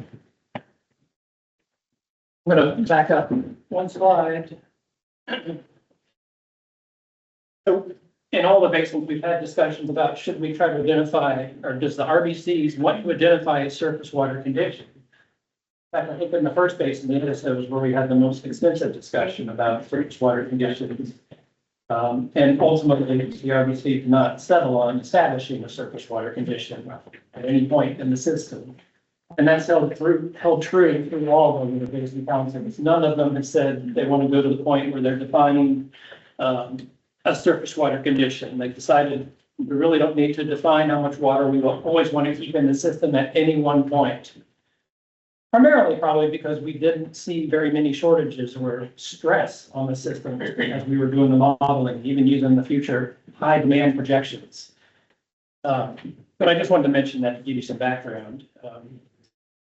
I don't know that we'll have desire or need to establish a surface water condition in this basin, but you certainly can. We'll just have to do the model, look at the results, and then y'all can decide. The other thing I wanted to mention, this kind of gets confusing for those that haven't seen the modeling before or anything. You know, we talk about 50-year demand projections, and we'll be talking about, well, and Scott and his group are going to be developing demand projections for 2030, 2040, 2050, all the way up to 2070. We're going to start by looking at the 2070 demand projections. So how much water do we expect to use in year 2070? And we'll look at that first. And if we see any potential shortages or gaps, then we may look closer at some of the other years, the 2030, 2040, 2050. We did that in the broad basis because we saw some gaps 50 years out. And then we kind of backed up and looked at 2040, 2030, and when might those gaps appear? And it starts to get confusing because we're looking into the future with regard to our demand, but we're always using historical hydrology as the measure of supply. So, we'll be saying, oh, in 2008, we would have had a shortage. People are like, well, what do you mean? You're talking about demands in 2040. Why are you mentioning 2008? And again, it's because we're using demand projections into the future, but we're always looking at historical hydrology. Because that's what our period of record is. We don't want to make up the hydrology going into the future other than how demand might impact it. We don't know if it's going to rain next week or a month from now or a year from now. So we use historical hydrology with future demand projections. I mentioned that again because it can kind of get confusing to people. Does that generally make sense? Okay. Okay. I'm going to give you an overview of the surface water quantity model. I mentioned last time we are going to offer a training session for the model. So we'll be renting computers, bringing them in with the model loaded. And if you're interested, and this is optional, you can spend 4 or 5 hours with us doing some very simple exercises. Just getting to know the model a little better. You're not going to walk away an expert in the model by any means, but you'll at least be familiar with it. You'll better understand how to change inputs, how to interpret output, how to run the model, what it can do, what it can't do. So if you're interested, I encourage you to try to attend that session, which we'll probably offer, I'm going to say in late March. Haven't yet pinned down the time yet, but I want to kind of give that to you before we really start diving into model results, which may be as early as April or May at the latest. So that'll probably be late March. When we do that exercise or that training session, we're going to review a lot of what I'm going to tell you today. So if you don't pick it up today, you can attend that training session and you'll learn more about it. Okay, before I get into the model itself, let's just talk about big picture. What is a model? How many of you used any type of model before? Financial model, water model, something? Maybe about a third of you. Yeah, guys. So a model, in this case, we're using a numerical model. It's a representation of a real world system that we use math, right? Models allow us to look at possible futures. That's the whole point of doing them. That last thing is very important. Models should be as simple as possible, but as complex as needed. So we don't want to make the model so complex that there's just so many variables and so much going on that, it's hard to understand. But we need to make it complex enough to accurately represent the system. And I'll show you later on an example of the complexity, which usually comes into like how we operate reservoirs and the rules around when to release water, which may be triggered on other factors like stream flow upstream or demands or whatever. And that's where the complexity comes in. For the most part, the model that we're talking about is pretty simple. It's just like a checkbook. It's just adding water and subtracting water. Adding water and subtracting water. I'd like to put this quote up here from this British statistician. All models are wrong, some are useful. Keep that in the back of your mind. We're not trying to suggest that when you run these scenarios, it's completely accurate. It's meant to be informative. It's not meant to be completely accurate. We try to make them as accurate as possible, but there's a lot of uncertainty to any type of modeling. And you just have to remember that. Okay. The model that we built for this basin and all the basins in South Carolina, we often refer to them as water allocation modeling. It helps us kind of allocate water. It's basically just a water balance, a big water balance that calculates physical flow throughout the system at any point in the system that we want it to. We've built this model so that it can be applied in the East Coast, which is kind of a riparian right system. You know, you have access to water as it flows by your property, or it could be applied to a West Coast system, which is more related to prior appropriations, and how the model runs and does calculations is different depending on what type of water law you have. We don't really care about the Western water law. We're going to be running our models under the riparian simulations, which basically says, you know, you can get water that's available to you within certain permit limits. So the models account for water demands, they account for water withdrawals, return flows, they account for evaporation from reservoirs. We represent them as a network with multiple nodes. So as you're looking at that model schematic, all those circles and the little reservoirs that you see and some of those triangles are kind of nodes along the system. We can put a point on anywhere in the system that we want, and we just define it by a river mile. So we say, okay, maybe we want to put a point up here on the Congaree River, and no, we want to know what flow is right here. You can actually add a little fake USGS gauge and then tell it, okay, that's at river mile 10, and the model will calculate what the available flow is there. And I'll explain how it does that later. These are very data intensive. So there's a lot of hydrologic inputs into them. We have to account for all the withdrawals. We have to account for water returns. We have to account for evaporation and all the reservoir rules. So a lot of data goes into these models. All right, if you've done any water modeling, maybe not water allocation modeling, I want to make the distinction between what this is not and what it is. We're not doing rainfall runoff calculations. So we've been talking about, you know, precipitation up until now. We don't have any inputs into the model that are directly tied to precipitation. I don't care how much it rained. All I care about is how much water is in the streams, right? And we get that information from the USGS flow gauges.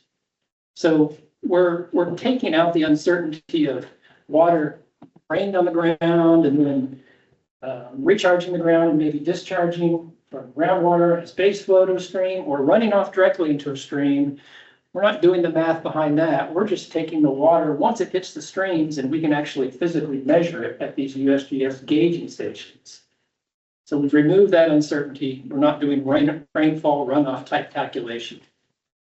We're not doing any specific hydrological routing calculations other than just calculating water as it moves down the stream, but it's not based on size of a canal or size of the stream, anything like that. We don't care about the geometry of the stream in this case. We just care how much flow has been measured in it. So what's there, basically. The SWAM model also is not doing groundwater hydrology modeling. We've got some factors in there that we can adjust, which I'm not going to get into now, that allow for seasonal variations in base flow discharge to stream, but we're not doing groundwater modeling like you might have heard of mod flow, which is what the USGS and others use. It doesn't have anything to do with that. And finally, we're not doing water quality modeling. This model can help inform water quality models, but we're not in itself doing any type of quality calculations. It's just quantitative. Okay, so we built this simplified water allocation model called SWAM to directly apply to studies like this, to planning studies. And this is the primary use for it, is these type of planning studies. Started building these models for South Carolina in 2014. We finished building them in 2018, and since then we've generally updated each one of the models to bring in more current water demands and withdrawals, discharges. We are currently still working to update the Santee model. We've added in with new withdrawals and new permits and registrations. There's a couple that are no longer permitted that we took out. We're extending the hydrologic period of record from 2014 up to 2019 or 2020. But we're currently on pause because we're waiting on the Catawba Water Management District to finish their update of their Catawba model. So we've got the Saluda model, we've got the Broad model. Those both feed into the Congaree River. We've got all the inputs from all the different scenarios that Scott just talked about that we can apply for this model, but we're waiting on the Catawba. And we'll get into more detail later, but the Catawba modeling effort isn't doing all the exact same scenarios that we've talked about here. They don't have a high demand scenario, a moderate demand scenario. Theirs are a little different. So this is going to be a unique modeling effort in that some of the inputs into the top of our Santee model are going to be a little bit kind of mixing apples and oranges. We'll talk about that later, but I just wanted to mention that now because it may influence some decisions we make later on. Okay, how are we going to use this model? Why are we doing this model? Primarily to assess current supply availability and look for shortages across the range of hydrologic conditions. Look at future projections for demands and see if there's any new shortages. We can look at this full allocation scenario. Scott's called that the fully permitted and registered scenario to see if everybody withdrew at their permitted rate. That's very unlikely, but it's still informative. It's been showing that in other parts of the state, the basins are over allocated, meaning that more, there's been permits given for more water than's available, basically. We will use these to potentially look at drought management plans and kind of test whether those plans are effective. We've done that in the Edisto and some other basins. And then if we find any shortages or gaps, we will use the model to help prioritize and identify water management strategies. Okay, I mentioned these are very data intensive. The main inputs are USGS daily flow records. That's most of what goes into these models. There's a picture of one of the gauges on a bridge, I think maybe in the Edisto or somewhere, I'm not sure. But without that, we wouldn't be able to do this modeling. So the more gauge data, better representation of the system we can have, potentially the more accurate the models are. Second biggest piece is historical operational data, all the withdrawals, all the wastewater discharges and return flows, and then any interbasin transfers. One example of that is Charleston Water. They pull water from the Edisto and bring it into the Santee. Reservoir characteristics. So how much water does each reservoir hold? What's the surface area of the reservoirs at different water levels? How does that impact evaporation? That's all included in the models. And then indirectly, we do account for some different subbasin characteristics when we establish the model boundary conditions.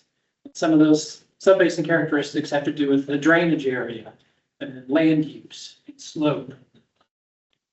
As we talk about model results, there's typically a lot of questions about land use and the impact of changing land use on flows, specifically on like the timing and frequency of high flows.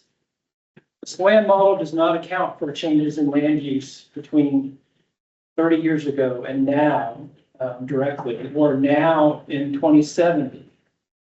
And there could be significant difference in land use between now and 2070 that impacts how water flows to the rivers and streams, right? So just think of, addition of a lot more impervious area.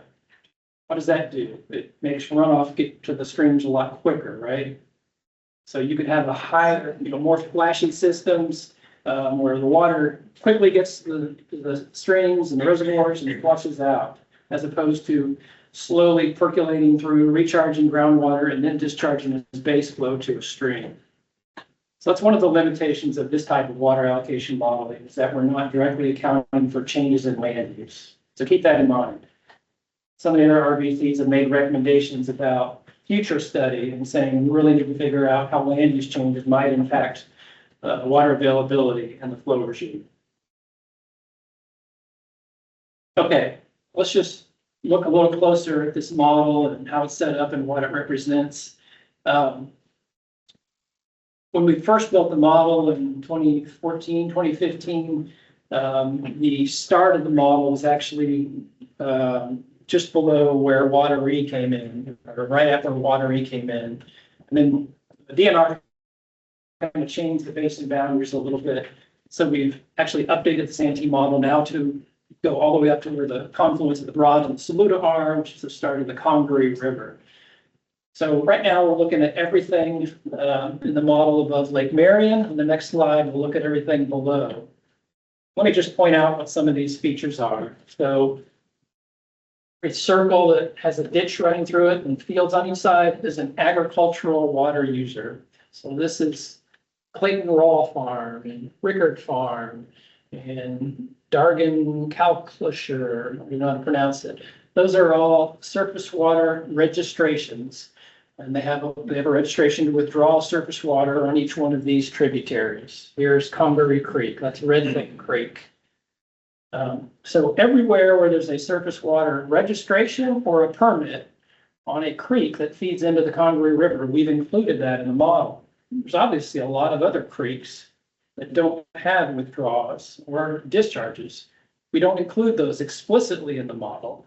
We're still accounting for flow potentially, but we're not including them explicitly in the model because they don't have a withdrawal or a discharge. And John, I think you have a question? Yeah, just a couple of quick ones. Wastewater treatment plants don't appear in the model. So they're not represented by a specific object like you see on the screen here, but they're accounted for within objects. So for example, you see the city of Casey has a little circle up there. It says WS Casey, right? It's represented their withdrawal on the Congaree River, but they also have a discharge. So they have a wastewater treatment plant, and I don't remember where it is or where it discharges, but it's represented as part of that object. We're just not showing an arrow to where that's being discharged, but it is accounted for. Okay. And I mean, I see one thing you're interested in is our thought on some other model objects to include, or say that again. I said we can give input on additional model objects to be included. You can, yeah. Now, okay. I want to say we've included all the objects that are registrations or permits. So if somebody has a withdrawal that's above that 3 million gallon per month limit, they have a registration or a permit, and we've included it in the model.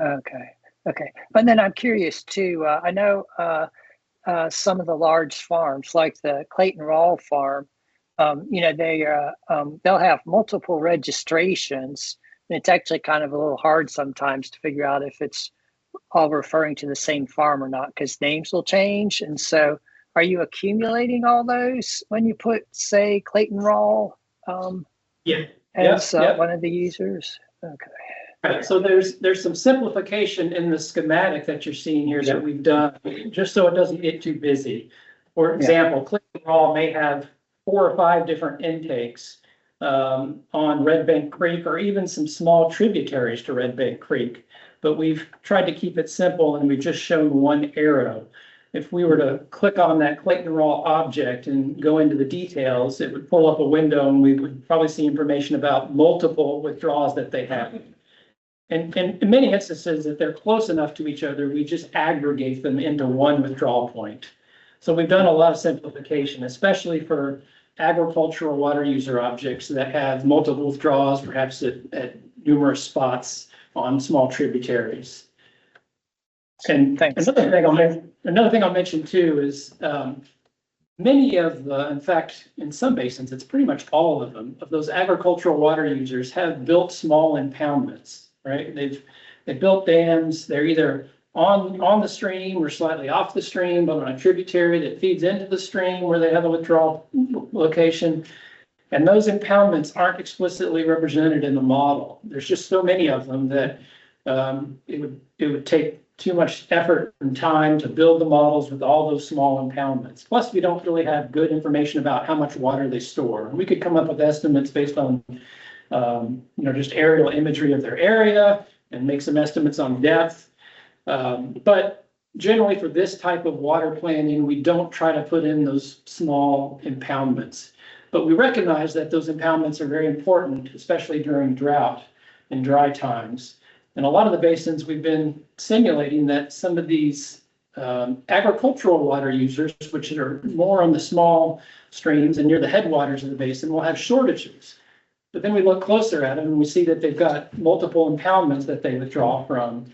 And we've even had some discussions with some of these farmers and they're like, no, we didn't have a shortage in 2008 or 2002. It's because they've got stored water there that's available. And we're not simulating that stored water. So when we run our simulations in the Santee, we may see that Clayton Rawl has a projected shortage under current use conditions. And in reality, they probably don't have a shortage, or they may not. But that's just something we'll have to figure out when we get to that point. Thanks. Okay, some of the other water users on here, there's like CMC Steel, you see like a factory, there's 1, 2, 3, those are industrial water users, one of them's a quarry. That's a separate type of water user. We've got a couple golf courses, Santee Cooper Resort, Forest Lake, the members. And then we've got the city of Casey, which is a municipal water user, water supplier. All these triangles you see that are the tops of these little tributaries are objects that we call tributary objects. See the key over here. That's where we feed in the information to characterize that particular stretch of stream. What else do we have? We have Lake Marion, and I'll get to that in a second. Those green triangles are USGS gauges. Put those in the model. Again, we can put a virtual gauge anywhere we want if we want to identify what the flow is at any point in time. One other object I'll point out on that far side is the Pinewood site. That is looks like a pipe with water flowing out of it. That's called a discharge object. So there's not a withdrawal there, there's actually a discharge there. And I'm assuming that's probably related to remediation or something that's going to probably. Yeah, I don't remember that one specifically. But it is a permitted NPDES discharge that's not associated with a withdrawal, so it has its own object. All right, looking at the lower half of the basin. I think one thing I'll point out here, and I mentioned that when Scott was talking about water use, it's unique to this basin. We've got a lot of industrial water objects. We've got Ingevity and Ineos and Sun Chemical, Celanese, Nucor, Steel, just a lot of different ones, more so than probably any other basins. There's only a couple of municipal water users, Charleston, and then the Santee Cooper Regional Water System. Looks like there's only one agricultural operation. Then we've got some kind of unique objects to this basin. We've got this Moultrie Rediversion Canal here. That's unique in that because there's actually water flowing from Moultrie to the Santee River and then some coming down to the Cooper River. We had to kind of do a unique thing in this model to simulate water going through that rediversion canal. And we'll talk about that in more detail when we get into some of the detailed modeling, I guess. We had to make some assumptions about that and how that operates. And it's based on how Santee Cooper operates that. Okay. All right. So how to swim, how does the model calculate physical availability? It's a function of a number of things. How much water is flowing from the upstream, from those tributary inflows. There's a thing called reach gains and losses, and then upstream withdrawals and returns. So let's just look at one little simple point, which is Cedar Creek. Let me back up. Cedar Creek is up here. It feeds into the Congaree River, and it's got agricultural irrigation withdrawal on it, Walker Farms, and then it's got this AQ Southland, which I guess is a fish hatchery, aquaculture. They pull water out too, and then it has a USGS gauge just below those two withdrawals. So Cedar Creek, if you click on that green or that triangle, it'll pull up a screen that shows just a time series of years and months. And then you see a monthly flow assigned to it. That's a calculation of monthly flow at the headwaters of Cedar Creek as we've defined it, based on flow from that downstream USGS gauge. So we've collected data from that gauge, And then we've adjusted it, so the flow is reduced slightly based on the difference between the drainage area at the gauge and wherever we define the headwaters of Cedar Creek. And that's basically how we seed the model with flows. So Cedar Creek starts with flows of 36 CFS in January of 1980. Here we're showing monthly flows, but the model also has daily flows in it that are time series, just like you see there. So we know Cedar Creek starts with those monthly flow values, and as we move down Cedar Creek, we know that Walker Farm takes out a certain amount of withdrawals. We know that Southland Fisheries pulls out a certain amount. And we can, at any point in the system, then calculate what flow would be after those withdrawals occur. There's some reach gain factors in that top right box, which help us tell the model how much water to add as you move downstream. That could be from base flow, from groundwater discharge coming into the stream, or it could be from, small tributaries to Cedar Creek as it flows in.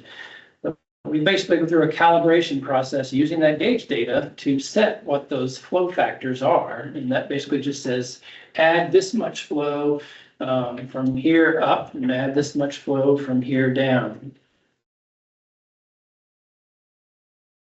Yeah. On the slide before the map of the lower portion, I don't see the Ashley River. Are we gonna include the Ashley River in the? No, we're not looking at the Ashley River at all. Okay. Yep, so that's left out. You may notice too, we don't have Bushy Park Reservoir on here. It's kind of a unique system. And Jason, I don't know if you're going to talk about it much during your presentation. Yeah, I will. I mean, I think it goes back to, for example, how the agricultural withdrawal was aggregated in some cases. Because in this situation, the nuances of some of the stream flow below the upstream project aren't going to be captured and can be captured within the SLAM limitations. It's going to be just a look at the mass balance of withdrawal versus supply, I think. And that, I think that is going to be true. We just need to make sure that the withdrawals and the discharges are represented, but their exact location may not be right, but that's not the important thing. It's the map that's the important part. Yeah, so there's definitely some simplification that's occurred in the Santee model downstream of Moultrie. But we'll capture that in the presentations. Okay, I just have this slide to point out that we do include what's kind of legally available to users. In this case, we're looking at Walker Farm, and if you were to click on that object, it would take you to that window on the right. You can see that they have a permit limit. In this case, it's really a registration. It's just universally listed as a permit limit, but that's how much they have a registration for, 3 million gallons per month. That information is included in the model, and we can run the model in a couple different ways. We can run it as a constrained model, meaning that they can't ever pull out more than what their registration or permit allows, or we can run in an unconstrained environment where we allow them to pull out more than what their registration or permit allows. But I just point this out to let you know that their permit or registration limit is included in the model. And that tells us when we run that fully permitted and registered scenario, how much they want to withdraw. This is just looking at the Santee Cooper Regional Water System object. What I'm pointing out here is that for like the current use scenario where we average their demands over 10 years, we used a monthly demand pattern. Scott showed before, seasonality of monthly water use. We want to make sure we capture that. So for most objects, in fact, for all the objects, we bring it down to a monthly level. And in this case, their monthly usage was like 19.7, 18.9 in January and February, up to about 24 MGD in June and July. Is that pretty much built out, or are there plans for expanding it? They just recently completed kind of an interim term expansion, and I think I'd have to go back and look, but there's room for more development.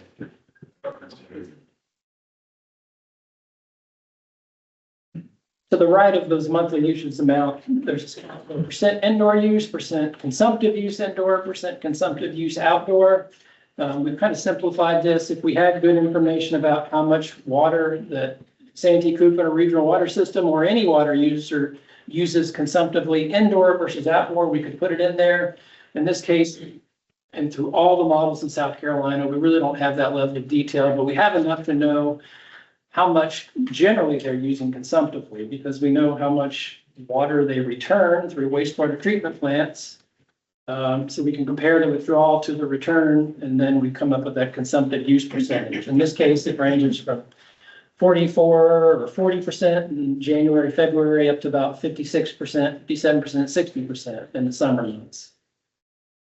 So they're consumptively using up to about 60% of the water. So about 40% gets returned in those months.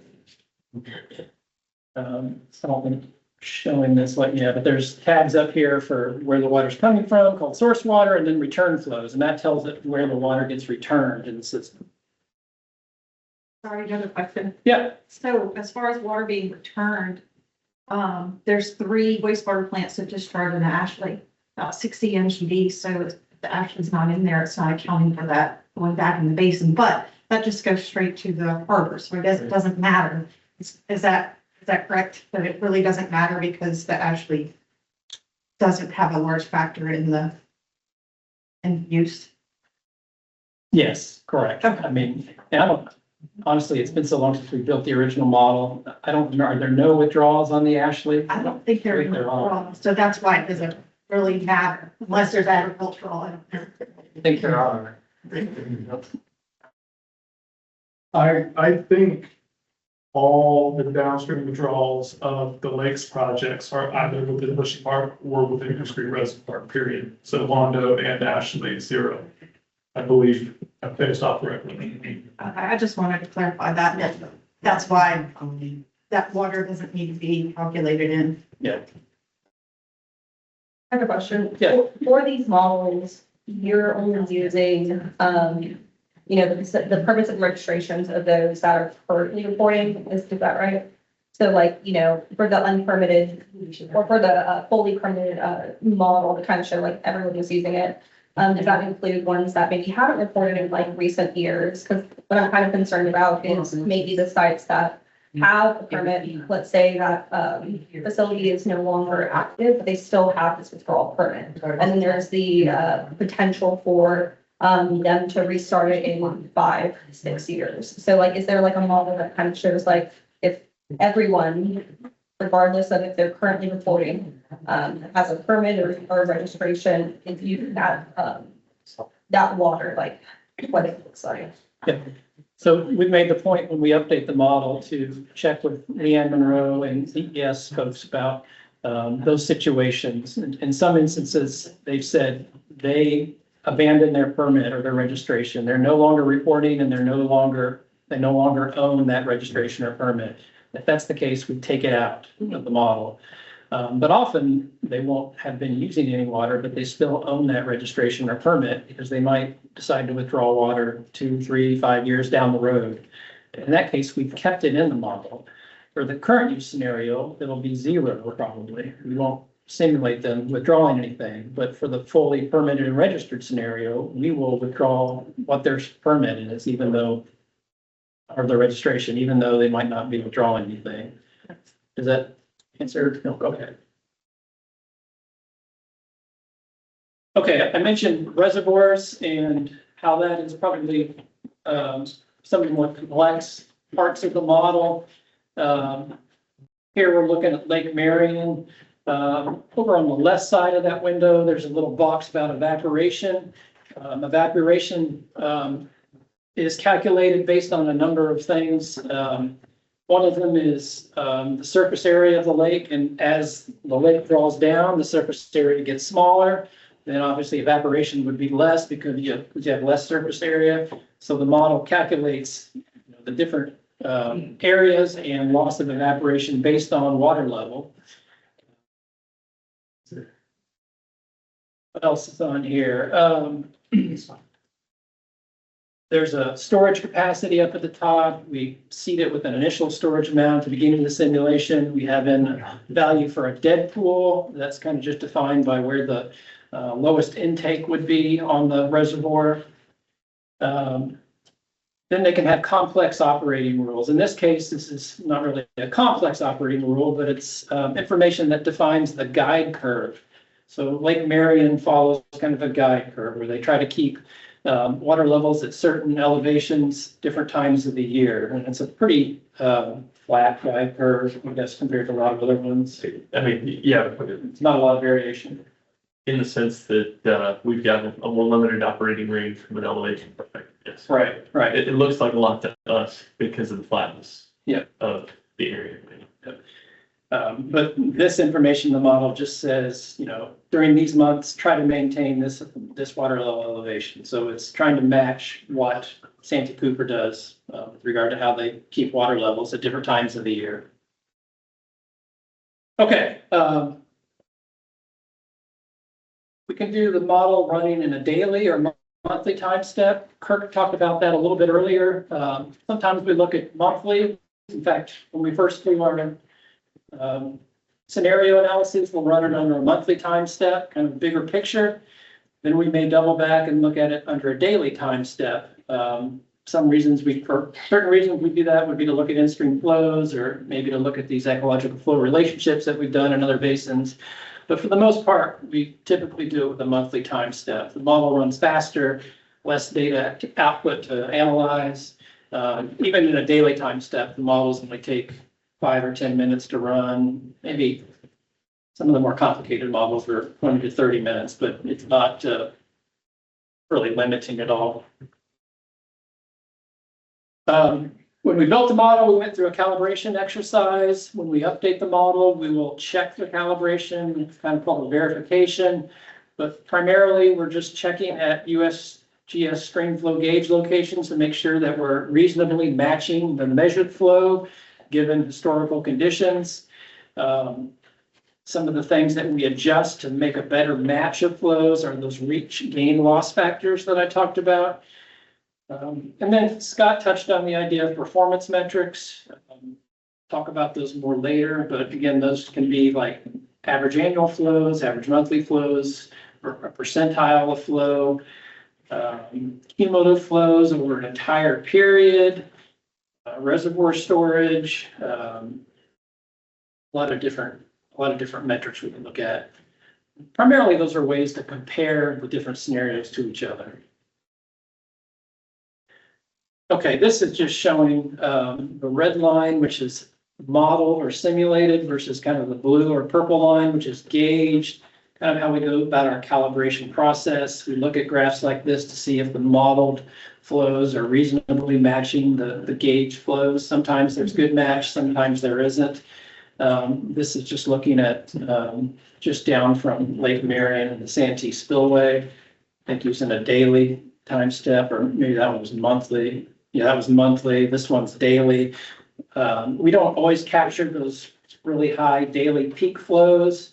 In fact, we don't really care as much about capturing those high flows when we're interested in capturing those low flows and making sure the model's accurate during drought conditions. So a lot of our focus during the calibration and verification process is to better match those low flows and really not pay as much attention to those really high peak flows. This is just a comparison of Lake Marion going back from like 86 to 2010 to see if we're accurately or reasonably matching the change in water level from year to year.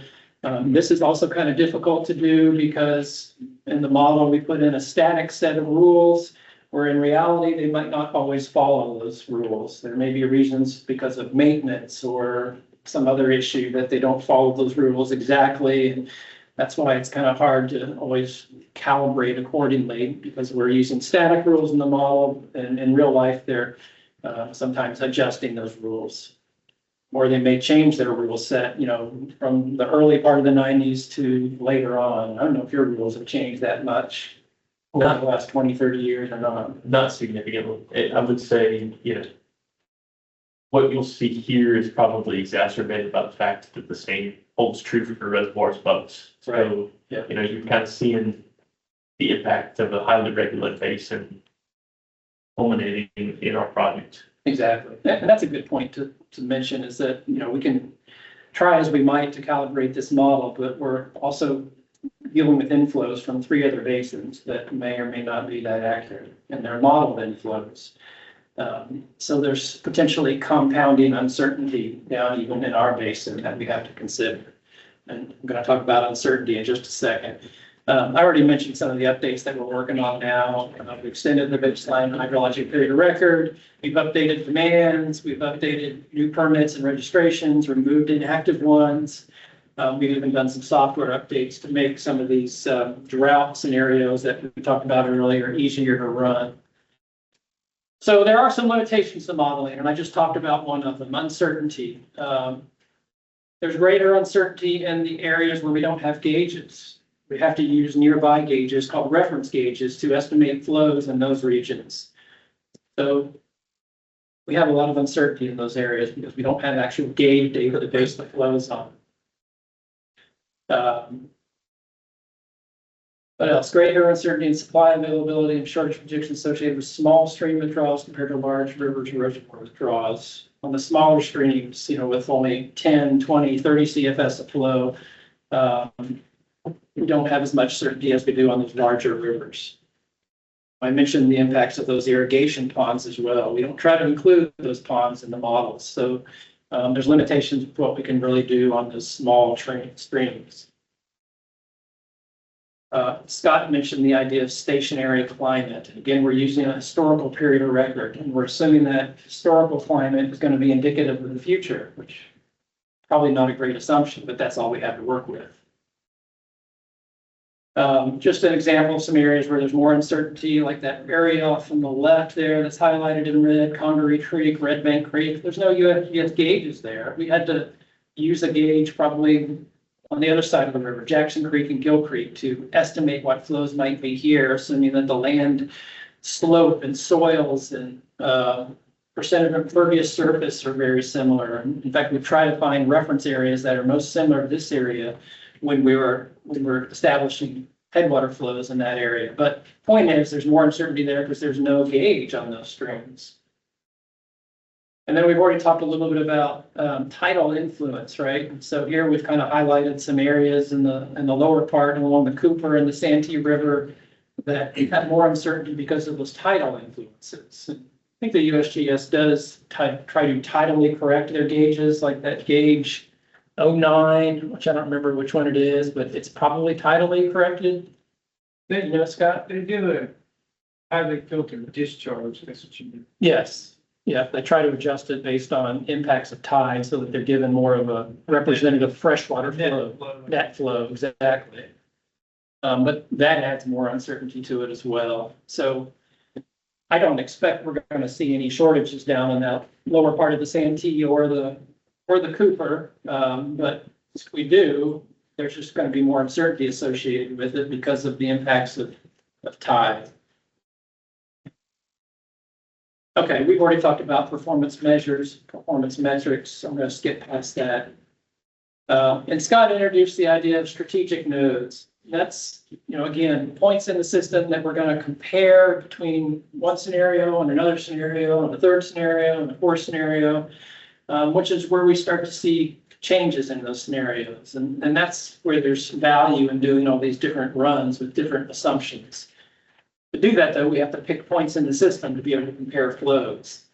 And we'll come up with a suggested list of strategic nodes, and we'll present the initial model runs using those suggested lists.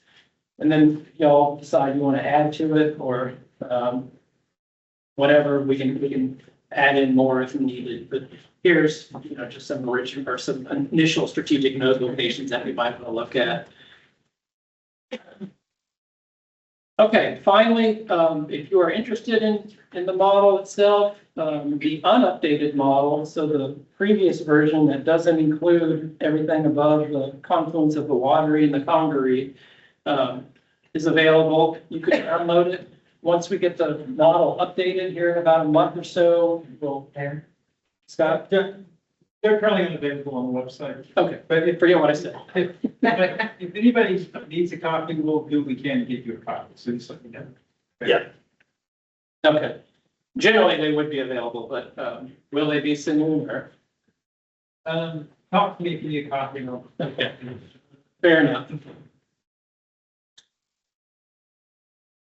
Okay.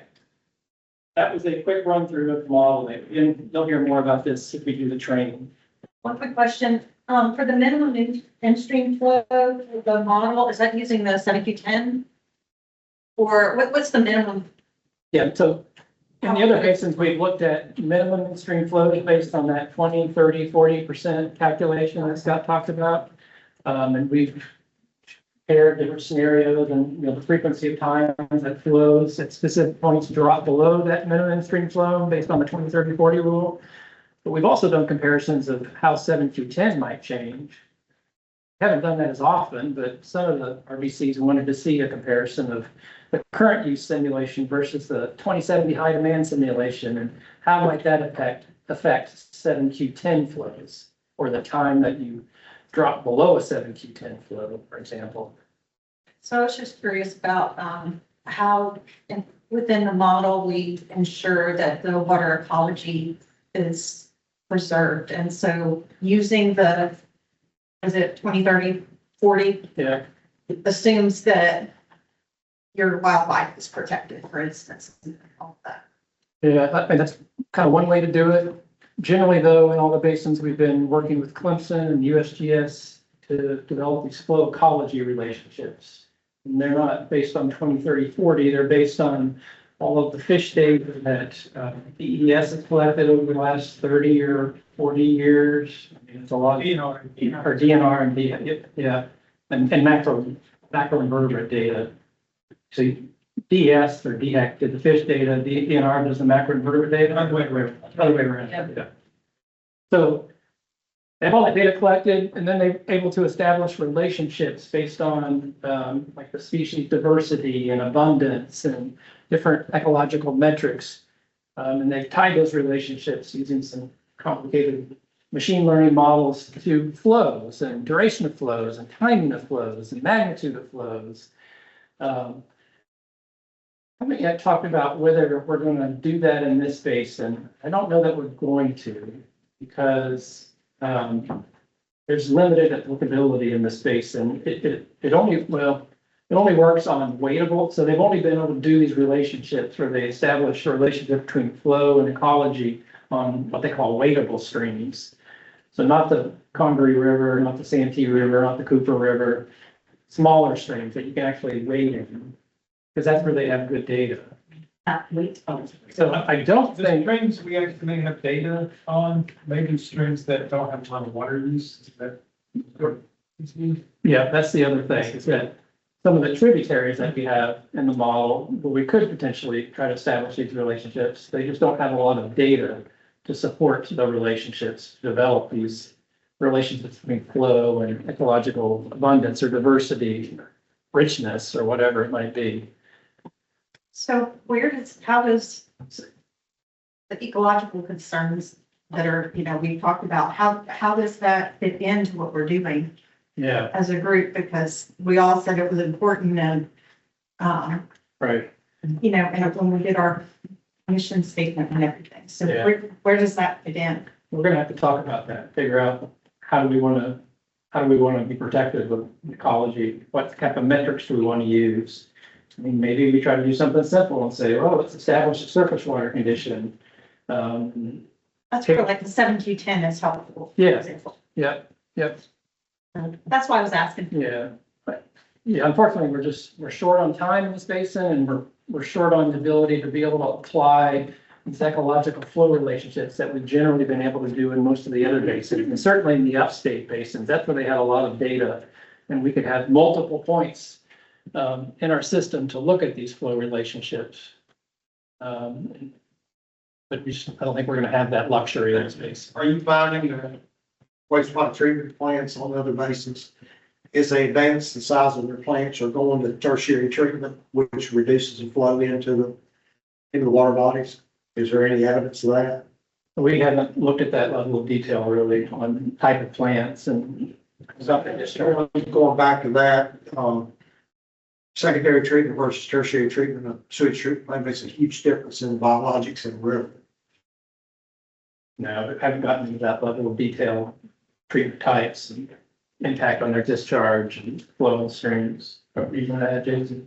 Or, I can't remember. So we will kind of touch on that in as much as we will talk about, the FERC license flows, but we'll also talk about drought management and that kind of thing. I will say, as far as the ecological studies on Edisto, which, is no impoundments, right? There's no dams on that river, so it's gonna be much more affected by low flow scenarios like drought. And I think everybody was a little surprised to find that, the ecological study that they did showed that because, partly because it's not impounded and that basin experiences a wide range of flows throughout the year, most years, that the ecology has adjusted to those low flows more than we expected they would, honestly. And they went into microvertebrates, fish species, and all kinds of things.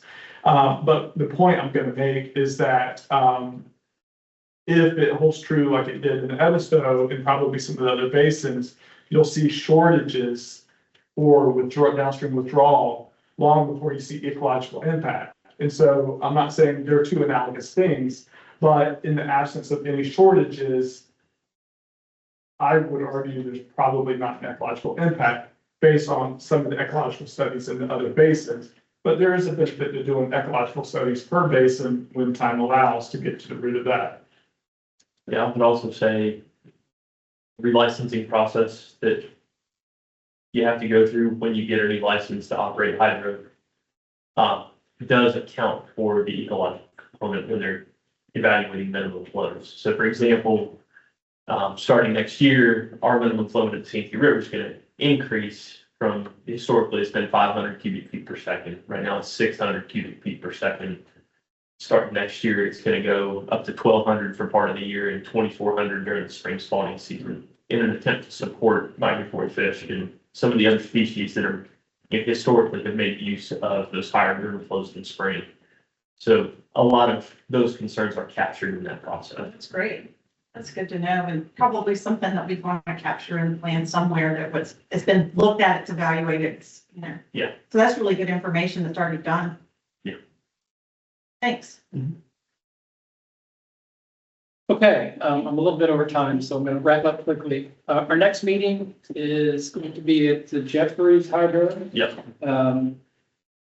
Anything we need to know about any Jeffries or parking or? Well, we should probably get a parking map out to everybody. Already sent one. Yeah, I think so. Okay, I will circulate a map for parking. Closed-toed shoes are probably a wise thing to do. Is that all they need? They don't need hard hats or glasses or anything, just closed-toed shoes. We will do it if it's rain or shine. Yeah. It's gonna be raining, just bring an umbrella or something, but, it's not gonna be a big impediment to do that. Sure. Too hard. Most of the hydro itself is protected. It's all inside. If the weather's bad, we can evaluate whether we want to look at the lock and go topside and look at kind of the lake side. Okay. And tail race and everything. And I'm guessing you know that's SCEC, not that impacts its entire group. Yeah, it is. Yeah, I think I asked that question before, if that was a problem for anyone. I think Jason, you said you're not going. I'm sending my alternative. All right, that's fine. As long as you talk about it, just want to make sure you go there. Conflicting was a presentation I was gonna give, but I got Amy to do it. Well, I hate all this stuff. Yeah, I'll catch up about it. It's good. So it'll be a split. We'll do a short, probably hour and a half, 2 hours. We'll hear from Michael, we'll hear from Jason on Charleston Water System. Scott will be talking about demand methodology projections, and then we'll do the 1 hour or so tour of Jeffries Hydro. We've started to schedule a number of these webinars that we don't have time for during our regular meetings, so we're going to offer them as lunchtime webinars. That's going to be an opportunity to Alicia to learn more from DNR about freshwater aquatic resources, marine resources, and they might be able to, say what's imperiled in the basin, if anything, and what they would recommend for flows. I don't know, but that'll be one way to learn about that. Let's see, Catherine is going to do a presentation March 24th, Monday, on the South Carolina Resilience Risk Reduction Plan. Is that the name of the plan? Okay, yeah. Dr. Smith from Clemson is going to talk about agribusiness on Tuesday, the 18th, and I'll be sending out meeting invites for all of these. Freshwater and marine resources are going to be together. Not sure yet if it's going to be the 24th of February or the 3rd of March. It'll be one of those 2 Mondays. So those are the 3 webinars that we're going to be offering. And again, they'll be recorded. If you can't make them, you can always just go in and view them later. Any other questions about what we've got coming up? We don't know when our SWAM learning session is going to be, sometime in March, you think, right? Sometime in late March, or maybe early April. I may send out a poll, couple dates, 3 dates or so, and let you all decide if you're interested. Tell me what you pick, and then I'll compile the dates, like the best time. That's all I had. Any other comments? Otherwise, I'll turn it over to Michael to close this out. We're Good? we're good. Anybody have anything else? Good information. I appreciate all the presenters. I enjoyed it. That's I could have stretched it out. Appreciate you keeping it concise, but it's really good stuff, man. Appreciate it. Thank you. Yeah, I'll use those slides. I can go back and look at it. All right, thank you online folks for staying with us. I appreciate your patience. Meeting adjourned.